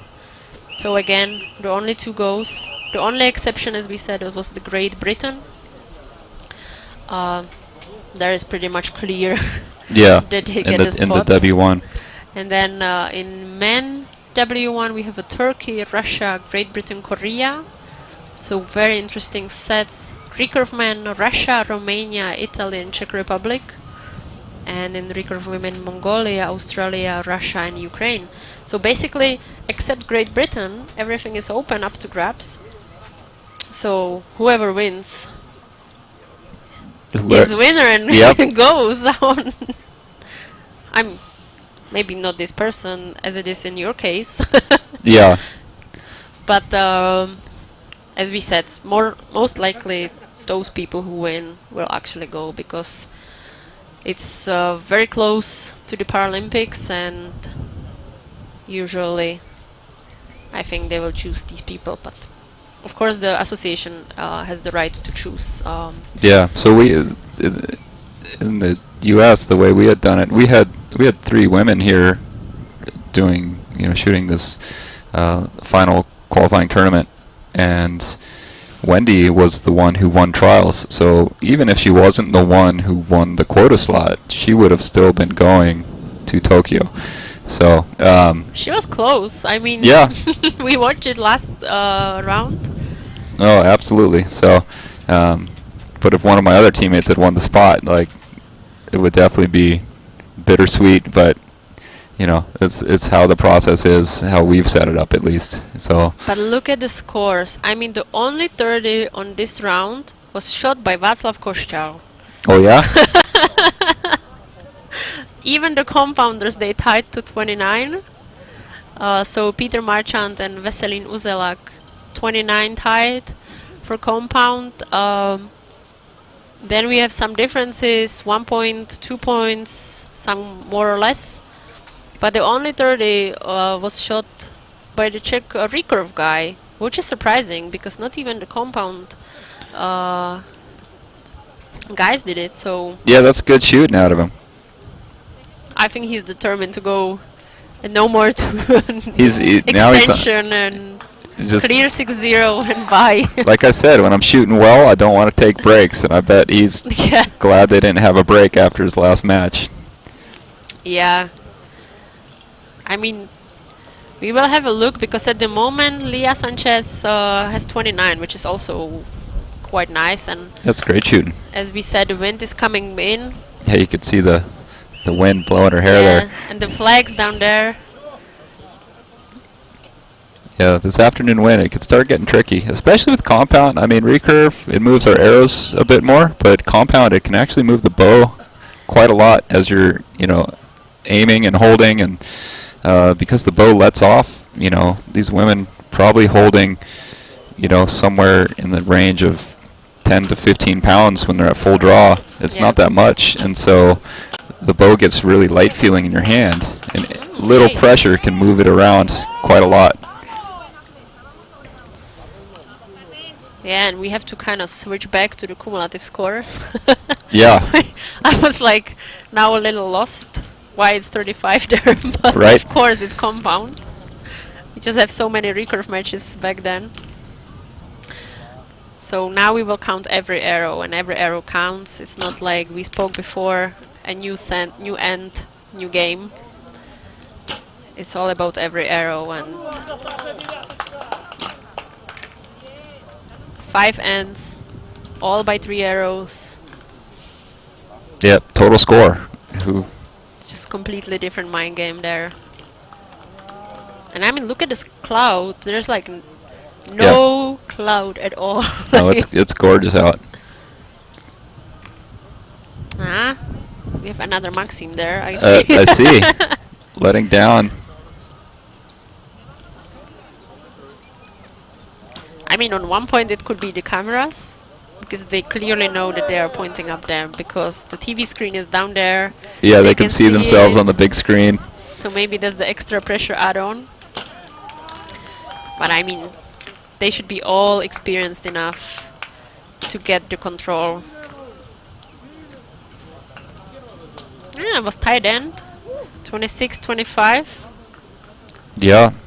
But as you can see, like, 1 point here, but still 2 lost before, so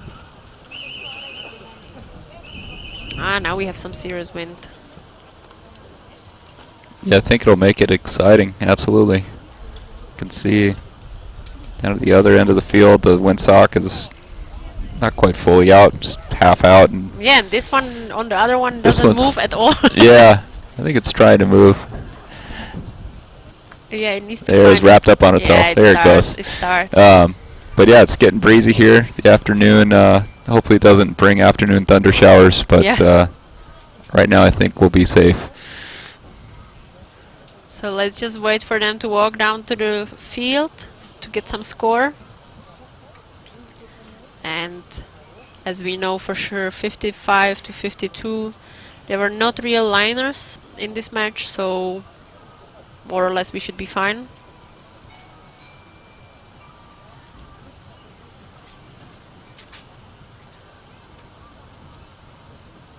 And this type of tournaments, you know, like when you know that the semi-final is the breaking game, how do you think they will shoot then in the gold and bronze matches?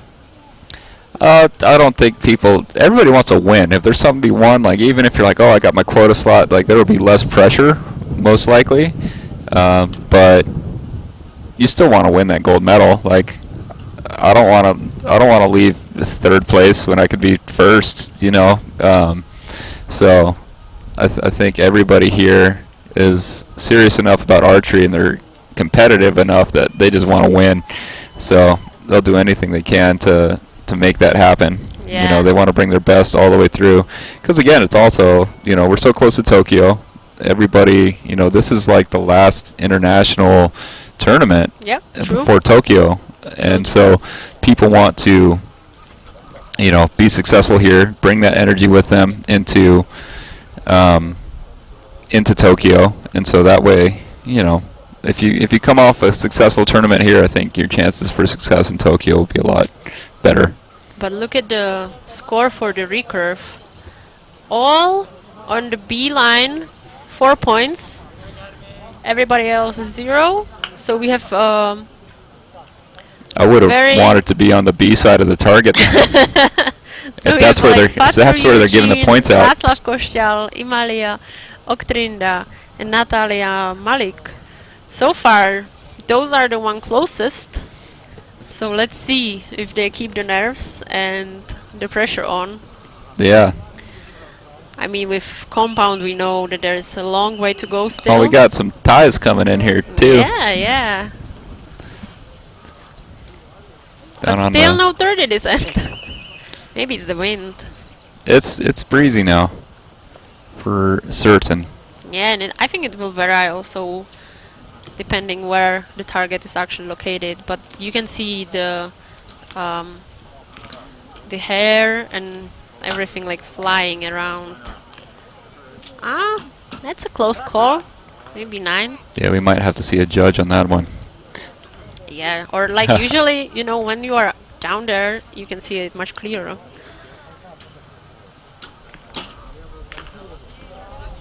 Oh, 7. And now the game starts again. Yep. You want to have a lead, but nice X. I think this is all what everybody wants from the very beginning.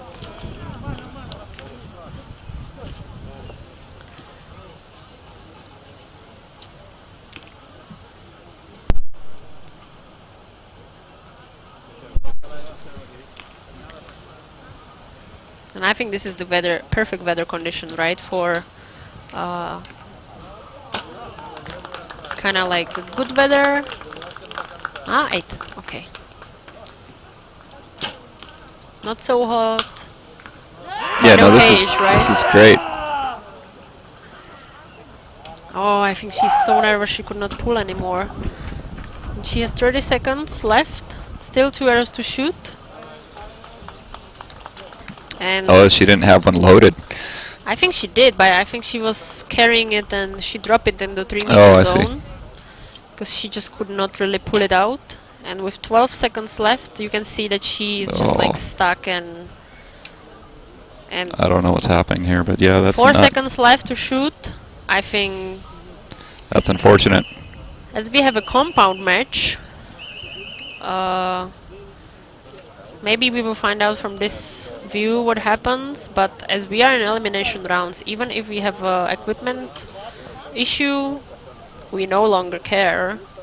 We Yeah. need to switch the bow and either continue, but you can see from pulling that she was not really able. Yeah, not able to get it back. I don't know if that was equipment, something wrong with the bow, or just tired. Maybe I think it was maybe the too many stress arrows at and the practice once, you know, range. just once you are stressy enough, Yeah, they put her on the TV, it's really unfortunate. everything coming, and I mean in this case, it could be actually decided because I mean 62 to 79.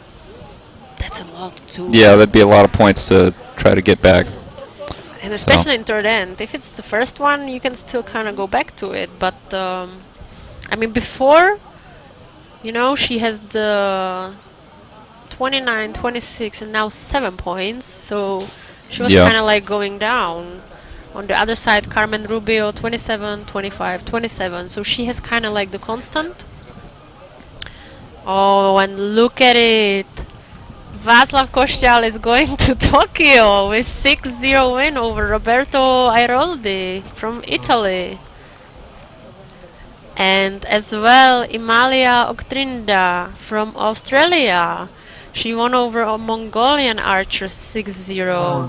And Natalia Malik from Ukraine, also 6-0 win. So only one recurve match, 2-4. Kirill Smirnov wants to still go. He's not giving up. But other than that, I mean, at the moment I'm happy, you know. Oh yeah, I can see. Natalia Malik from Ukraine moves themselves to the medal matches. They are the winners. And I mean, we have here a super interesting match to watch after she was not really able to shoot. We have clear victories 6-0, and as we talk, you know, when you go 6-0 to everywhere, Yeah, it's much harder, but it means you have to shoot less arrows, so it's a good way to yeah, do this it. is how you save your energy. Yeah. On target number 12, Nami Choi from Korea has a point advantage against Ksenia Markitantova from Poland, and on target number 15, Carmen Rubio has strong lead against his Mexican opponent, Leah Sanchez.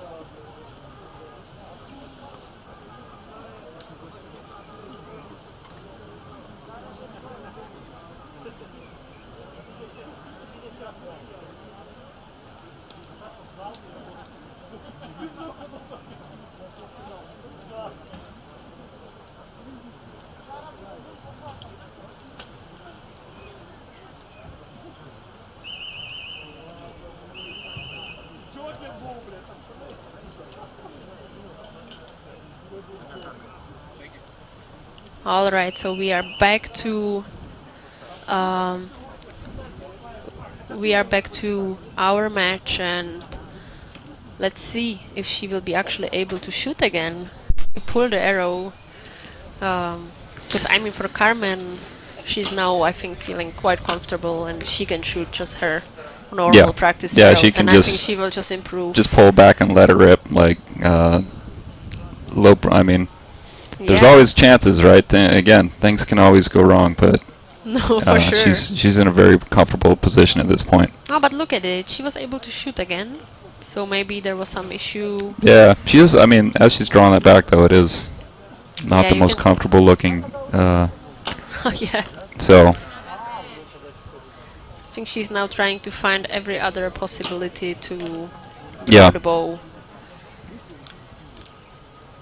Because I think like everybody in that match realized that something really bad had to happen in order to actually still gain the win for Mexico. But I mean, we see different things to get today already.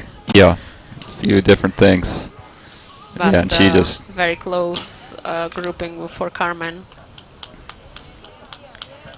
Oh, but she's coming back, you know.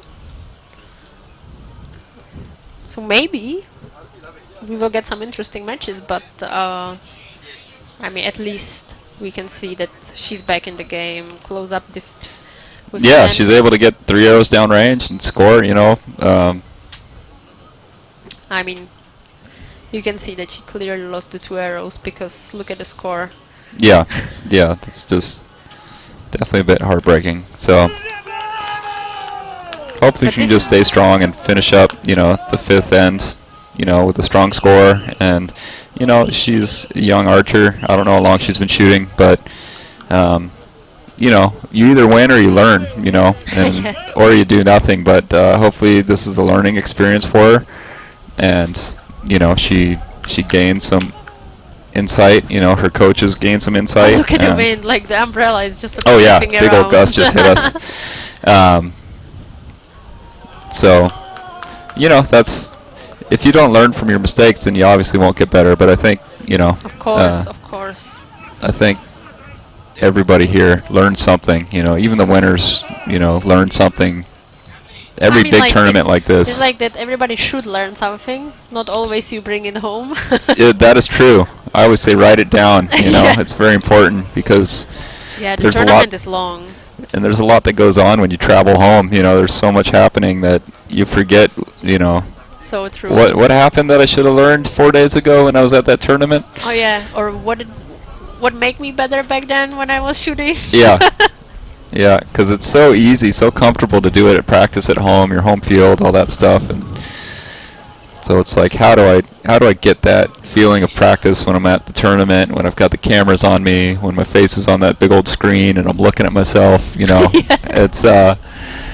It's like okay, this is a little more real. Oh, but look at it. We had some 30. 35, Eugene Choi Martin Nam-mi Romania. from Korea. He managed to get to 30 And himself. with actually a nice scores, 27, 29, 29, 30. So he created quite a nice lead. The bronze medal Yeah. 6 points, so one more end to go. I think that can be quite nice. When we look at the combo, Recurve women's side, Yep, absolutely. the gold medal match. I'm trying to look at our W1 matches. Yeah. Natalia So we have a man, and the bronze 110 Nihat Turkmenoglu from Turkey against the 106 Denis 10 from Russia. And another match, Martin Saich from Great Britain, 103 against Ku Dong-sup, 107. on the compound So I Yeah, think those- in W1 there's still Yeah, a that's- lot of possibility, Absolutely. and especially with this wind, that can be tricky for exactly. W1. But look at our Great Britain match. Yeah. 99 tie. I mean, if they are using this match as their trials I for think who they actually gets are. the position, those girls are fighting it out right now. Because I spoke with the coach when they shot the Continental, and for Continental it was like that. Whoever will win it, Yeah. they will go. Yeah, so they're So tied I think 99, in this 99. case they will do also the same. And in Continental, it was based on the shoot-off. Oh, So really? it was like a better 9 versus, I think it was 8. And that cost Jordi the Olympic spot. Yep. And I think like, but look at it, it's like 99 tied, 1 end to go, Yep. and if you look at the score, Yeah, there's some it's- fluctuation for sure. yeah, it's pretty you much know. like happening, and every end can happen. So And then the other women, yeah, Fatma Danambas 96 from points, and she's from Turkey, versus Anna Ilina from Russia 93. So yeah, I mean, so so whoever many wins there will earn the possibilities. slot, right? Yeah, So it's so open in lots these of stuff going cases. on in the W1s right now. But as we talked before, Kirill Smirnov wanted to go, but he lost 2-6 to Patru Eugene to Romania. So our B lines for Recurve, they all Yep. made it. It's the strong place to be. So we know for sure that Romania and Czech Republic, Australia and Ukraine, those are the countries who will get the spot for Tokyo Paralympics in recurve men and recurve women. So now let's just wait for the compound and let's see how Leah Sanchez will return.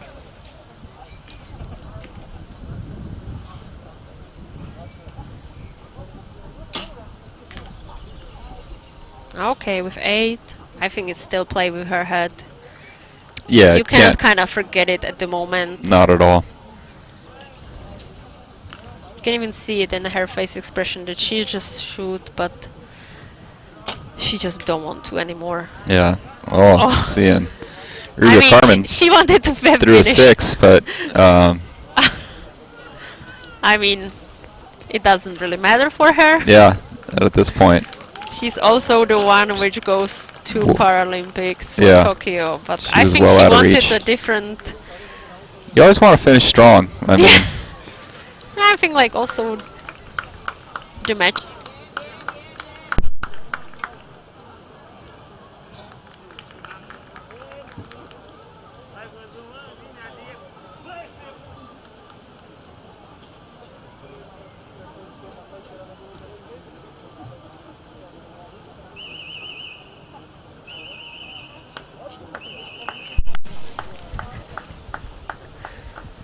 So we know that Carmen Rubio is coming, and you know, like interesting thing.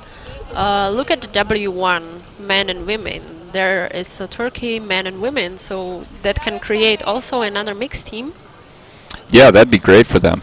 And actually, we don't know the score at this last end, but so far they actually have a good chance to get it because they both held the lead. So let's see after this first end, and maybe it will be one of the few mixed team in W1 which actually can have it, because at the moment we have in W1 category the mixed team from China, Czech Republic, Japan, Russia, and so Turkey would put it all together. So we know that Fatma Danambas from Turkey, she is in, and as well as the Turkish Oh, guys. so So they'll we be will sending- have a mixed team in for Turkey in That's W1 great for them. category.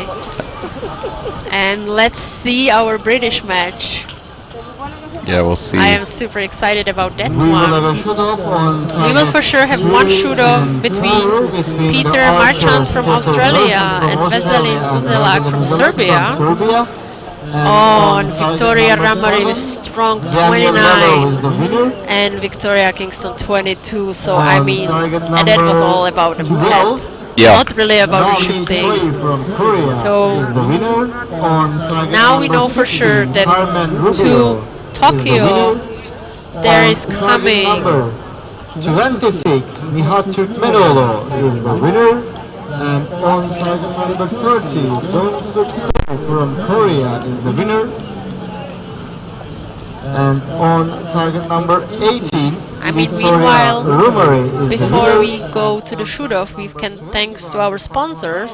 From Turkey is the winner. So all medal matches are decided.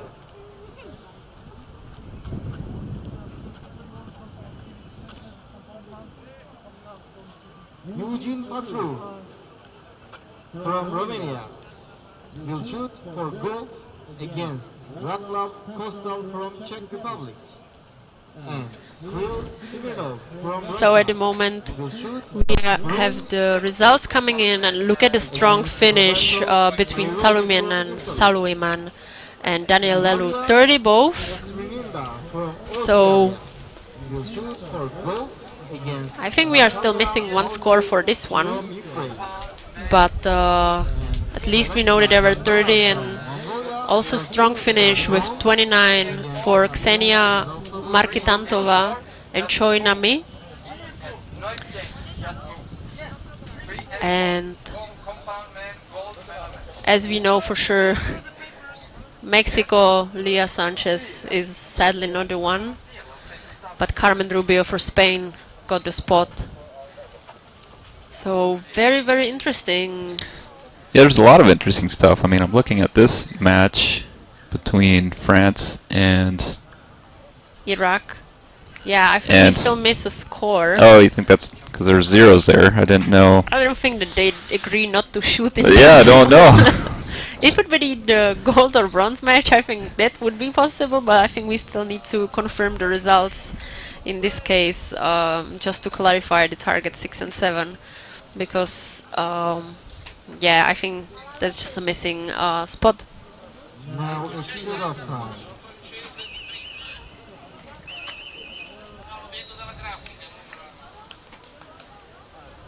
But I mean, also looking at the men W1, we have a Korea with 1 point win over Great Britain, so that was the Great Britain's possibility for the mixed team in W1. Sadly, they didn't make it, but Turkey kind of double win, you know, with the mixed team gain as well. Yeah, they did. I mean, so they have 2 men W1 and 1 female W1 going to Tokyo now? Yeah, exactly. Yeah, that's great. Okay, so let's go get to the shoot-off. The best part of archery. At least you get one, you know, you wanted one Yeah, from the very beginning. I've been waiting for hours for my shoot-off. I mean, it's on target number 3 It has to, 4. yeah, it We has are to be on the sitting farthest end of the on field. target 48, so it's a super long way. But let's see if we can see at least the judge to confirm us who is the winner of this one. So which hand it is? All right, so it looks like a Peter Marchant from Australia. The winner of the shoot-off is Peter Merchant from Australia on target number 3.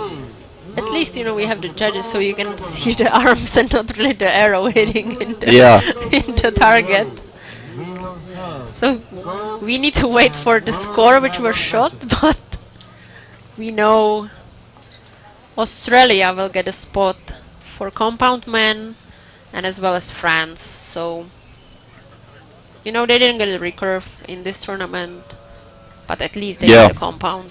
So it's Yep. a fair deal. Yeah, it's good that they got somebody in there today. Oh yeah, and we have the missing results for the Iraq and France match. I mean, 144 against 145. Super tight one, but France got it. Yep. So, the target assignment and a of the super strong Netherlands. shots. 29s, 28 and 30. 30 to finish. Yeah, What that's can a be good- better in Just this tight match? found the rhythm and kept going with it. It's Is taking perfect way to do it. the target Exactly. 34 and 35. And the bronze medal match of the Recurve men category. All right, so I mean, The archers from Russia, quotas are in. and Roberto We don't have a Alvarez. really The match will take place any on problems target to 37 define who gets it based on the score or so on. It was pretty clear to decide already in the quarterfinal based on the doubled countries. Natalia Malik So basically from just the Ukraine Great Britain will shoot was for gold on the target only one 42 lucky and enough. 43. So now we can move just to the bronze and gold matches. So we just will change the target faces, change the positions of the archers. And now we can see if they just gave up or if they want to fight for the real win. We'll see. I don't imagine anybody's going to be bringing less effort into this match. We might, I'll be curious to see if the scores go up because there's less pressure, so you can just, let it rip and hit an X and load another arrow and do it again. Yeah, I mean the adrenaline is now like going down, so let's see how they dealt with that, because I mean they get what they wanted, or of course not all, but the last two. So now it's just like what you practice, now it's just the motion and everything what you learn so far, now you just earn. And I can imagine that some are just super tired after these stressful shots. Oh, absolutely. I'm actually very interested how Leah Sanchez from Mexico will work now. How will be her shots? If she will really go after the bronze. Absolutely, that'll be a good one to watch. The gold medal match is taking place on targets 18 and 19. But yeah, I mean these archers have been. He's got his koala with him. It's perfect. These archers have been shooting under this stress. Well, the European ones at least yesterday and today with all this intensity, all this importance. I mean, yesterday was crazy. Yesterday morning we have a continental, and in the afternoon we have the world ranking tournament. So it's kind of like you also want to go there. Yep. And then, as you said, another stressy part today. And I mean, now half of them can relax. The rest goes on. Yep. It needs to restart on the teams for the world ranking. Yeah, I'll bet they'll all sleep pretty good tonight for sure.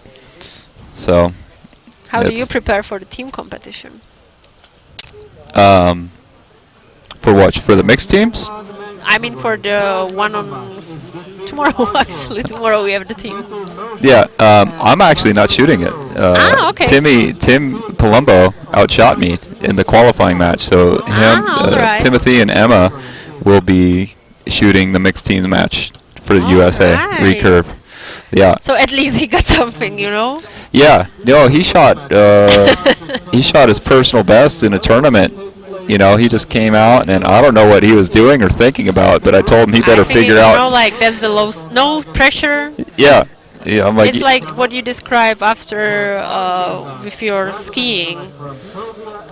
You were just like, no pressure. He is no longer coming to Paralympics. It's already decided. Yeah, exactly. So he has nothing to lose, and he can just surprise. And I think usually the best scores come really in these times. Yeah, and he was just letting it happen. I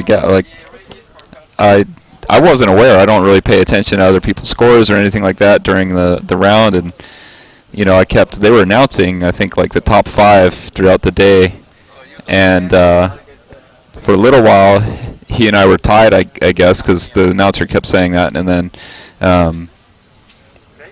then I just had some ends that weren't quite up to par, and he just.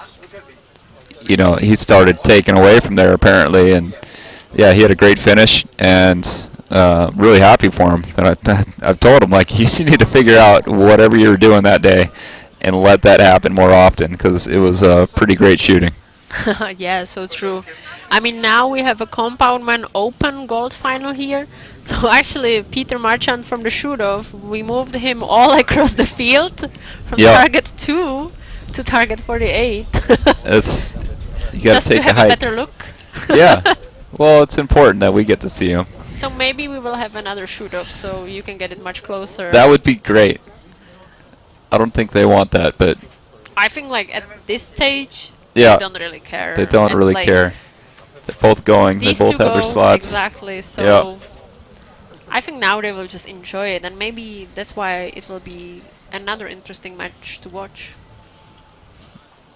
I certainly hope so.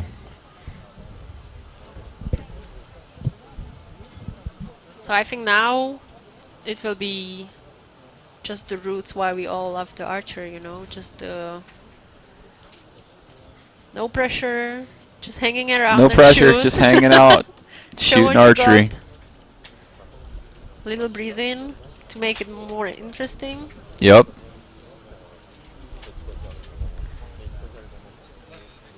And then basically, that's actually the last match of the day today. So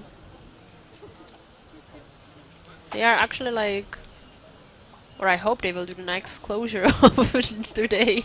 Yeah.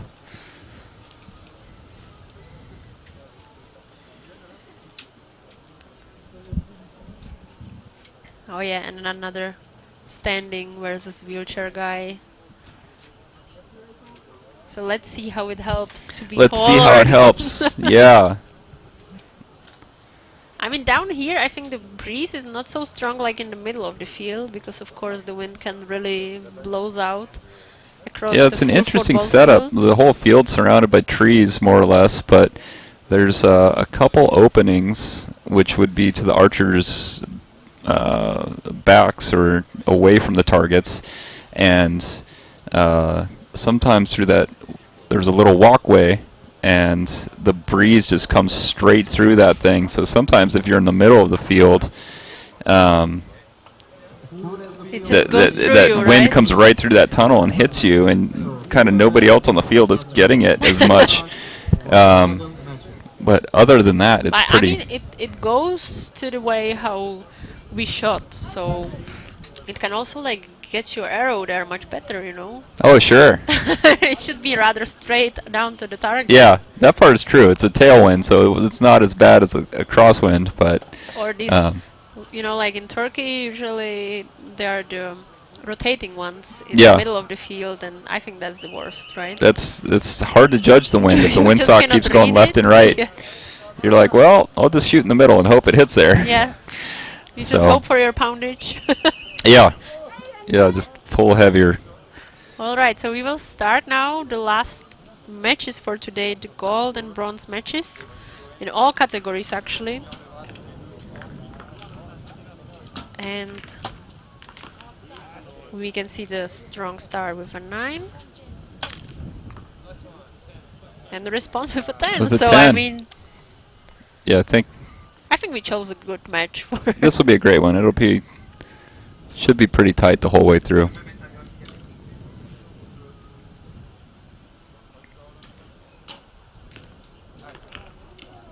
maybe that's the koala power the Australian archer has. I mean, what better grouping you can get? Yep. So he can fit all arrows there, not to break them, not to damage the fletchings. I'm sure he brought a couple extra, so he'd be okay. He'd be okay breaking arrows in the 10 ring. It's all worth it in this case. Absolutely.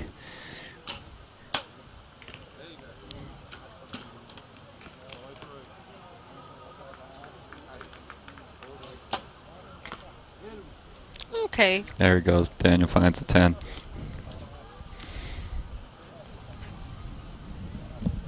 But see, now you can... Like 1 point difference, and it's just the first end. And It's just the first end. we follow, and you have no idea what's happening at the moment. Yeah. And I mean, I'd rather be Peter right now, but it's kind of an interesting, some people work differently. Some people like, chasing somebody. It makes them shoot better when they know they have to. And sometimes if you get a lead going on, it might make you relax too much, and you don't Yep. really maintain the intensity you need to make, your arrows hit the 10. So it's who are you? the more people I see, the more things I realize that not everybody's like me. Shocking. Are you I are you the bring- one choosing shooting first or shooting second usually? Oh, if I'm going into a match, I'll choose to shoot first. I like putting the pressure on the people. Okay. If I shoot first and I can get a solid, 10 down there, then it's like, okay, you know, especially if it's a medal match and we're doing alternating shooting, you know, if it's at a finals venue. That's just how I prefer. I think most people prefer it that way. I don't know but of any. there's still that one in the tournament who goes second. Yeah, who chooses to. I've seen it happen at, I don't know if I've seen it at an outdoor event. I've seen it at indoor events back home in the States. We have it now, actually, even in the European Championship for everybody's in Natalia. And I was thinking, you know, like, why we have this rule when everybody chooses to go first. Yeah. And then there's always that one which goes second. That and one then archer. Like, okay, that's why. That's why. Yeah. You know. This is the tactic. It's part of the tactic, part of the game, and I mean, after we are choosing based on the score, it also changes the whole game. Yeah, it changes like what we think about. Unfortunately, if you're good, you're just focused. Like you're shooting archery, you know. For these guys, they're shooting archery at 50 meters on an 80 centimeter target, and that's probably what they do most days of their lives when they're training, practicing. And it's, you know, the fact that somebody shoots an arrow 20 seconds before you shoot an arrow shouldn't change the fact of that. But we're humans, and we let thoughts get into our heads that we shouldn't, and so all this stuff starts to matter psychologically, and so it's just these interesting little twists, and you know, figuring out what kind of human you are and what thoughts, you know, get you going there. And it's, you know, So if you are in the match, do you have the tendency to watch the opponent score? I mean, with the like you try not to, but you still kind of. Yeah, I don't like. I don't want to know until after the end is shot. Yeah, sure. I don't watch every arrow because that would probably make me not focus on the things I need to do correctly. But yeah, as soon as I shoot my third arrow, especially if they're still shooting, I'll just watch in my scope at their target. You know, I'm like, come on, what are you gonna shoot? You know, just doing the math in my head, I'm like, okay, if they shoot an 8, then they tied me, or you know, whatever it is. And so, yeah, but it's like I've been, you know, the archer who's been up. I've been the archer who's been down and come back, and yeah, but the learning is the main point there. Absolutely, it's all about, you know, how do I manage my stress and how do I manage the anxiety with, I want to win this, and this person is making it harder for me to win this right now. Yeah, I mean, we have a nice 30 from Veselin Uzelak from Serbia versus Sulaiman. And then just 29 from Martin Saich. And very interesting matches on the Recurve side.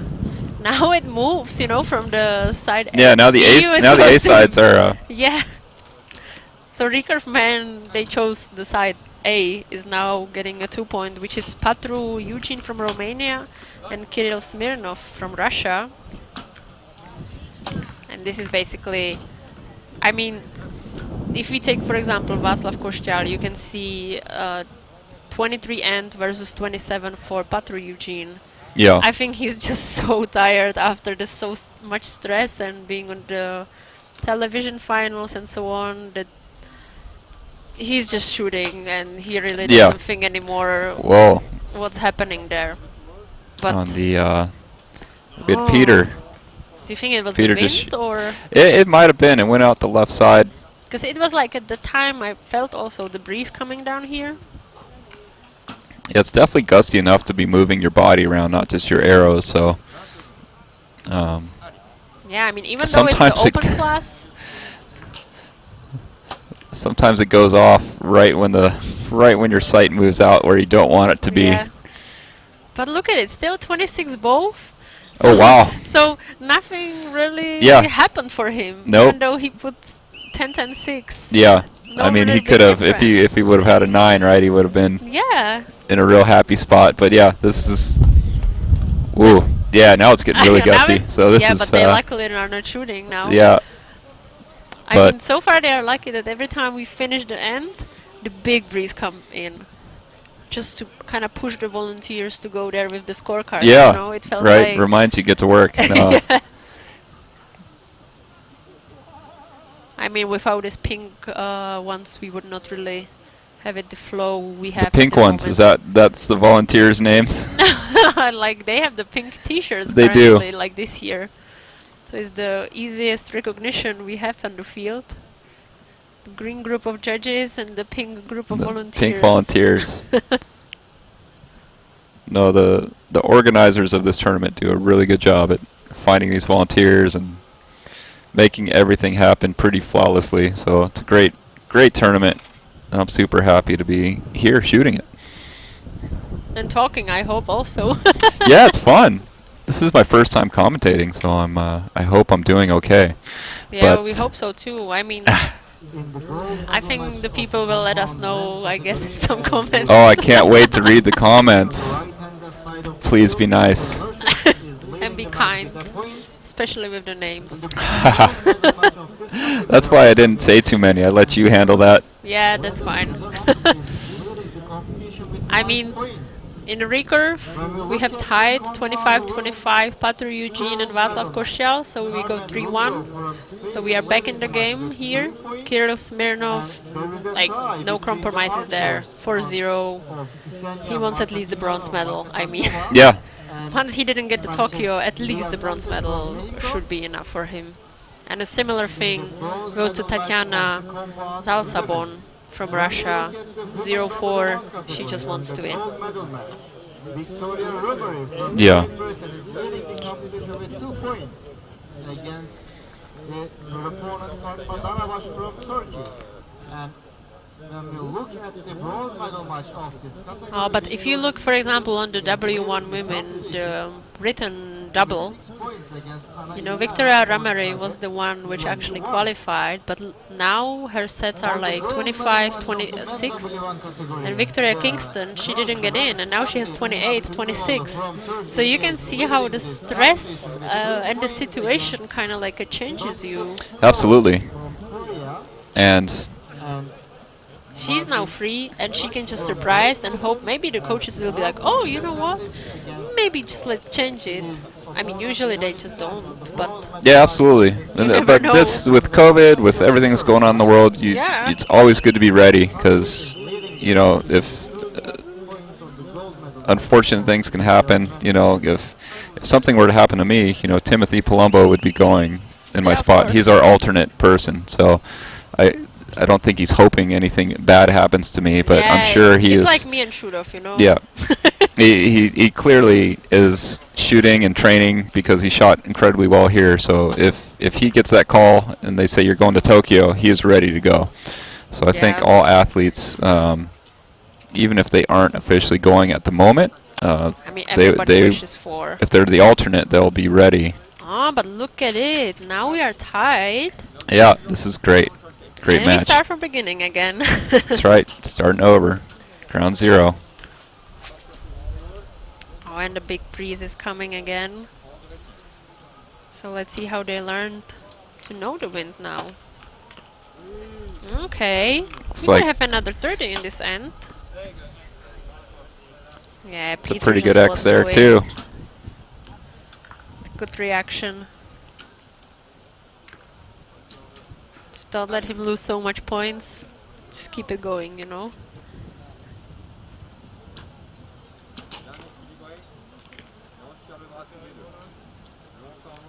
I always love the concentration in their eyes. Yeah, the focus they maintain. I mean, compound shot cycles tend to be a good amount longer than a recurve. Yeah, they need to find a bubble. And yeah, there's a lot of things going on. Yeah. And so they, you know, the focus they maintain through the entire shot. I mean, some of them you're talking 12, 15 seconds, you know, by the time from when they draw the bow to when the arrow goes. And, you know, for a recurve archer, if we hit 8 or 9 seconds, that's really long. So, yeah, the focus, again, the mental focus they have there. No, for sure. And I mean, remarkable. look at it. He was losing, then he tied up again, and now he's back with 1 point lead. It's just great. It's just great to watch this one. Yeah, it's a great match. Hopefully they keep it exciting all the way through, and we get that one arrow shoot off. For some 30s. Be perfect. To make it even nicer.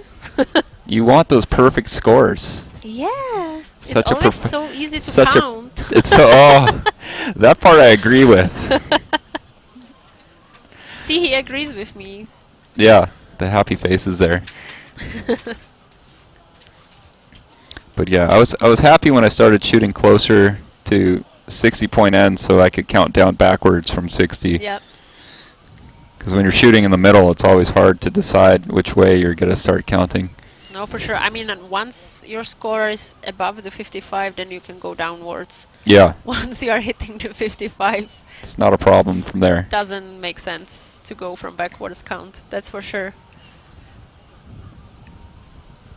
So let's see if we have more ends to come.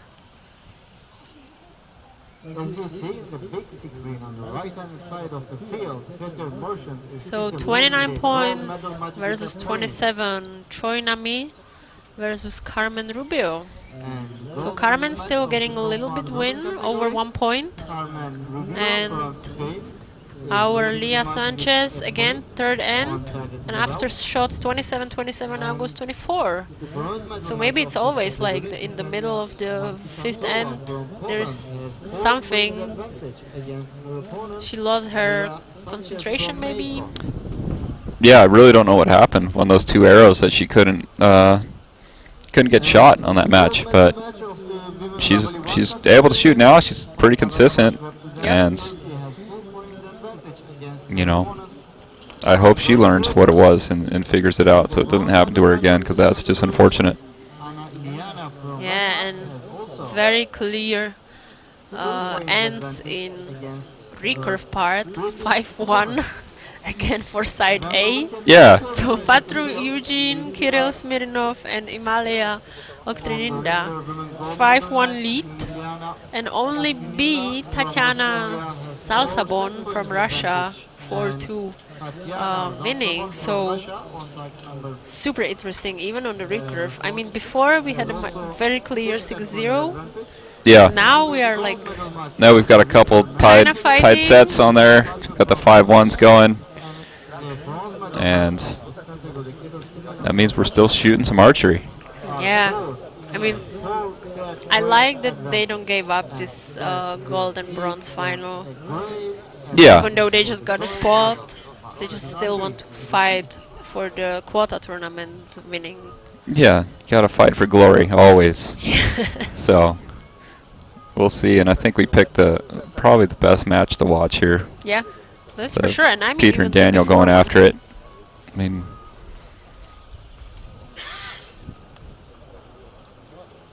Okay, so we will go to the fourth end once the judges make it back to the shooting line. So still two more to go. Maybe only one in terms of recurve. There we see always. It depends based on the 6 points or more. Then we get a win and we can carry on. So here we go. End number 4.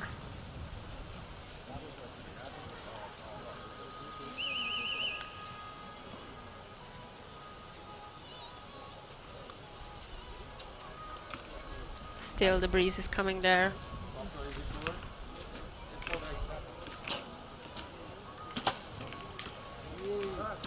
Ah, it's a nice 10. good way to start that end out. Yeah, and See what Peter's got for him. 10s back there. Yeah, it's really windy now. Yeah. But I mean, 9 in Through a 9. Still I mean, good. so now we're tied up. we start again like Back to 0. yeah, like the previous end.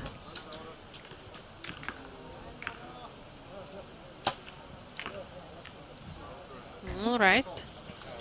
You can see nicely the string kind of waving in. Yeah, it's pretty remarkable, you know. These guys are holding so steady. And, I mean, you could see the Yeah. tent behind him blowing there. So nice. Dead shot. center X. We are back in 1 point lead. 1 point lead. mean, It's going to be a fight to the finish, these Daniel guys. Lelu is trying so hard to get the lead for himself. A big gust came, and Yeah. he didn't try it. He didn't even try to hold through it. He knew. Better idea, let down. Stay strong. make a better shot. So they got about 35 seconds right now, so plenty of time. Very nice 10. And 9. Oh. So It's going to be a close one. tying up. One more point to gain. Yep. And I mean, 2-point difference is still Yeah, with this wind bearable. and, you know, with where things are at, this is still up for grabs, you know. Yeah, and with There's no this room wind. no room to relax. Yep. Nobody has this in the bag at the moment, so So true. they're both shooting pretty strong shots. Still open. And I mean, we saw that even Peter can do a 6. we did saw that. I forgot about that. So I'm sure With his nice I'm end of sure 26. he doesn't want to be reminded of that at the moment. So I'm glad he can't hear us. I hope he cannot. No, but I mean, yeah, the wind is tricky. Let's put it this way: it's very tricky, and Yeah, the first time I shot a compound during COVID Oh, okay. because I was bored, right, and trying different archery things, and so I got myself a target compound and started shooting, and I had no clue, you know, when people are telling me how hard it is to hold a compound in the wind. I'm like, what do you mean? You just draw that thing back hold it. and put the pin like near the middle and like push that button, right? And I started shooting, and I actually shot our state championships in Colorado, and I shot at recurve and compound. I shot 2 lines, and I was blown away how difficult it was to even keep the pin on the target, let alone on the 10 ring. And so after that, now I have a new respect for, you know, these guys and gals out here when Oh, it does for get sure. windy like this, and that bow just starts torquing around in your hand, and you're like, well, you just got to stay relaxed and keep driving at the target and keep executing a shot and not really worry that the sight's kind of blowing all over the place. Yeah, and I mean, wind is one thing, but if you talk about like a heavy rain, it's a whole new level. Absolutely. I mean, things feel different, you know. It's you get wet finger tab or a wet release, or if And you it hits everything down. yeah. But it makes for great pictures when those arrows are The blowing through showers that. from the string. Absolutely. It's a photographer's dream. It's like downpour. So we have some results coming in. So Kirill Smirnov decided that he goes 6-2 lead, and he just won. Imalina Oktaninda from Australia, 7-1 win. And Taya Shalshanopon, 6-2 win. And the only recurve one is again Patru Eugene and Václav Košťal. He decided he doesn't want to give up. Maybe he get another energy in him. Yeah. He's finding a second wind. He's gonna He's Gonna like, come "You back." know what? Maybe I want to win this. and then we'll have 2 shoot-offs, and then I'll be really happy. Yeah, and I mean we have a nice 30 from Veselin Uzelak again. And he's getting a decent win at 114 versus 109. So there are still some chances. And I mean our British girls 102 and 103. So at the end, it all tied up again. Yeah. Victoria Ramari now 29 and after her end 22 points. So maybe something happened with that wind, you know, and they were like, come on, let's just keep pushing. 2 more ends, they can do it. Yeah, absolutely. 3 more arrows now. Yeah, our last set and then our last end for our compounders. Yeah. Very nice, strong eggs.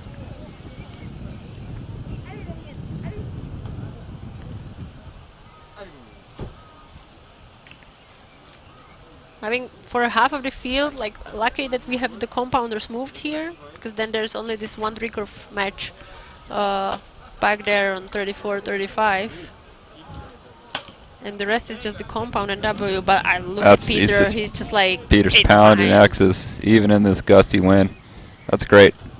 Yeah, I think he's like it was enough of tying up. He just wants to have it all. It's the koala power.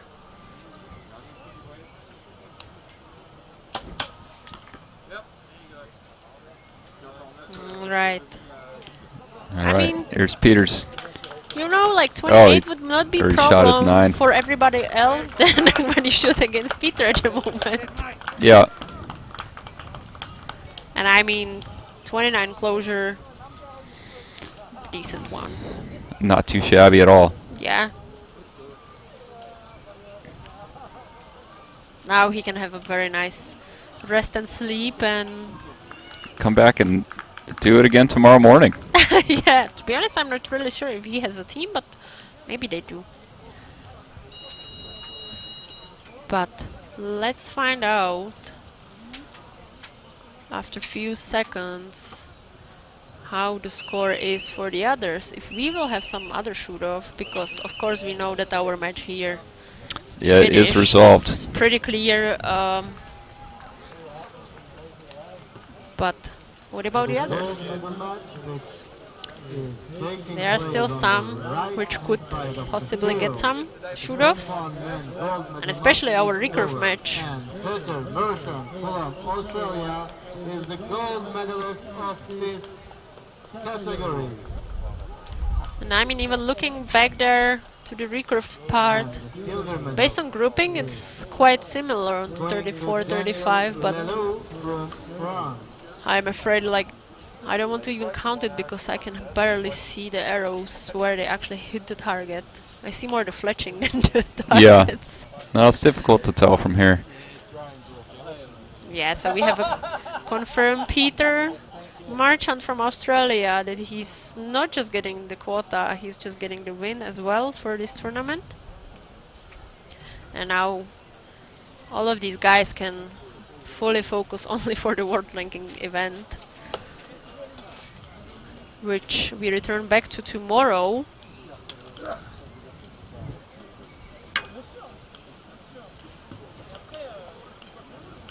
And we just need to double check all other shoot-off.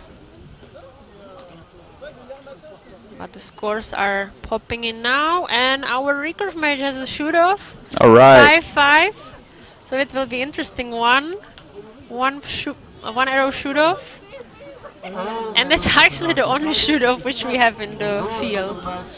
So Veselin Uzelak 143 points with a super strong shots. So Serbia is getting the bronze. Carmen Rubio, we watched her before, 138. She's getting the win over Korean Archer. And yeah, Leah Sanchez 131, but it was not enough for 137 from Ksenia Markintova from Poland. So she became fourth one, Ksenia is the third one.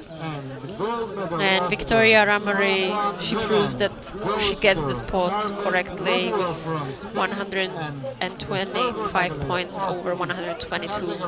And I mean, if she would choose like her colleague, it would not be enough, it would be shoot-off. Yeah, she would have lost. I mean, Because Victoria Kingston, the one That's- she is not getting the place, I mean, at least from our point, of course, it's not confirmed.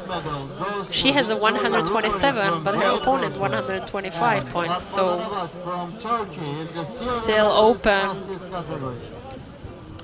Anna Iliana from Russian Federation is the bronze medalist of W1 women category. Yeah, and it looked, I think, that in men W1, Category. Gold medal goes to Nihat Turkmenoglu from Korea Turkey. decided that they will like And miss the that silver one. They medal shot goes to Dong Suk pretty decent Turkmenoglu one, but from Korea. And the bronze 136 medal is not of enough to this category is 134, so Martin Turkey gets the We will have a lead in shootout this one. as soon as the field and and Martin archers are Saik back. from Great Britain is the winner of the Russian opponent of Dennis 10. So actually the last two arrows of today our recurve double. We can see them here. So Patru Eugene from Romania and Václav Kostyal on his home field. Not really on the home club, but in his home country, and he can even get the gold of this tournament. So what can be better than doing it on your home field, right? On the home field advantage. Come out. Let's just hope that the breeze will stay quiet for a bit. So 40 seconds decision, and yeah, okay, the wind started to blow. Right when they drew back. Of course it did. So let's just see. So, I think it's like 9 and 8. Yeah, it looks yeah, like. So it looks like the Romanian Patru Eugene got it better. Yeah, Well, he let's shot just like wait for the confirmation. looks like of a the 9.5 judges. versus a 8-9 liner from this perspective, but we'll see. I was hoping they shot him so close that they'd have to measure him, and then they couldn't tell, and they'd have to shoot him again. I love measuring the shoot-offs. Is that your favorite thing to do as a judge? When I'm in the targets, yeah, then it's the measuring, for sure. For sure it is. You bring out your calipers and do the job.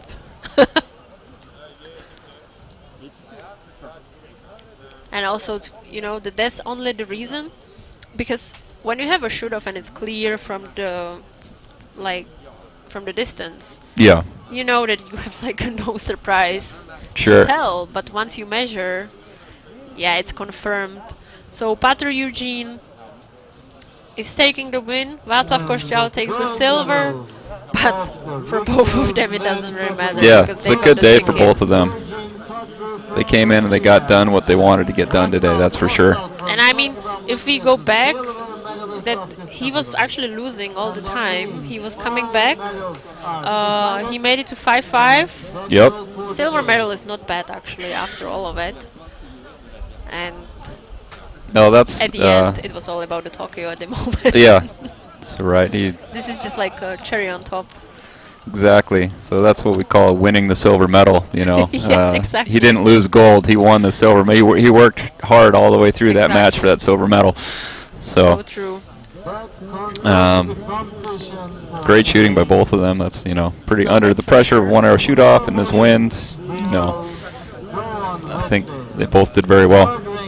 I mean, that was the end of today. We will be with you again tomorrow when we go over the team matches and we return back to the world ranking tournament. Thank you so much, Kevin, for being here with me, so I was not left alone. Absolutely, I was glad to be here and it was fun hanging out with you. Thank you so much, and thank you all for watching, and see you soon. Thank you so much.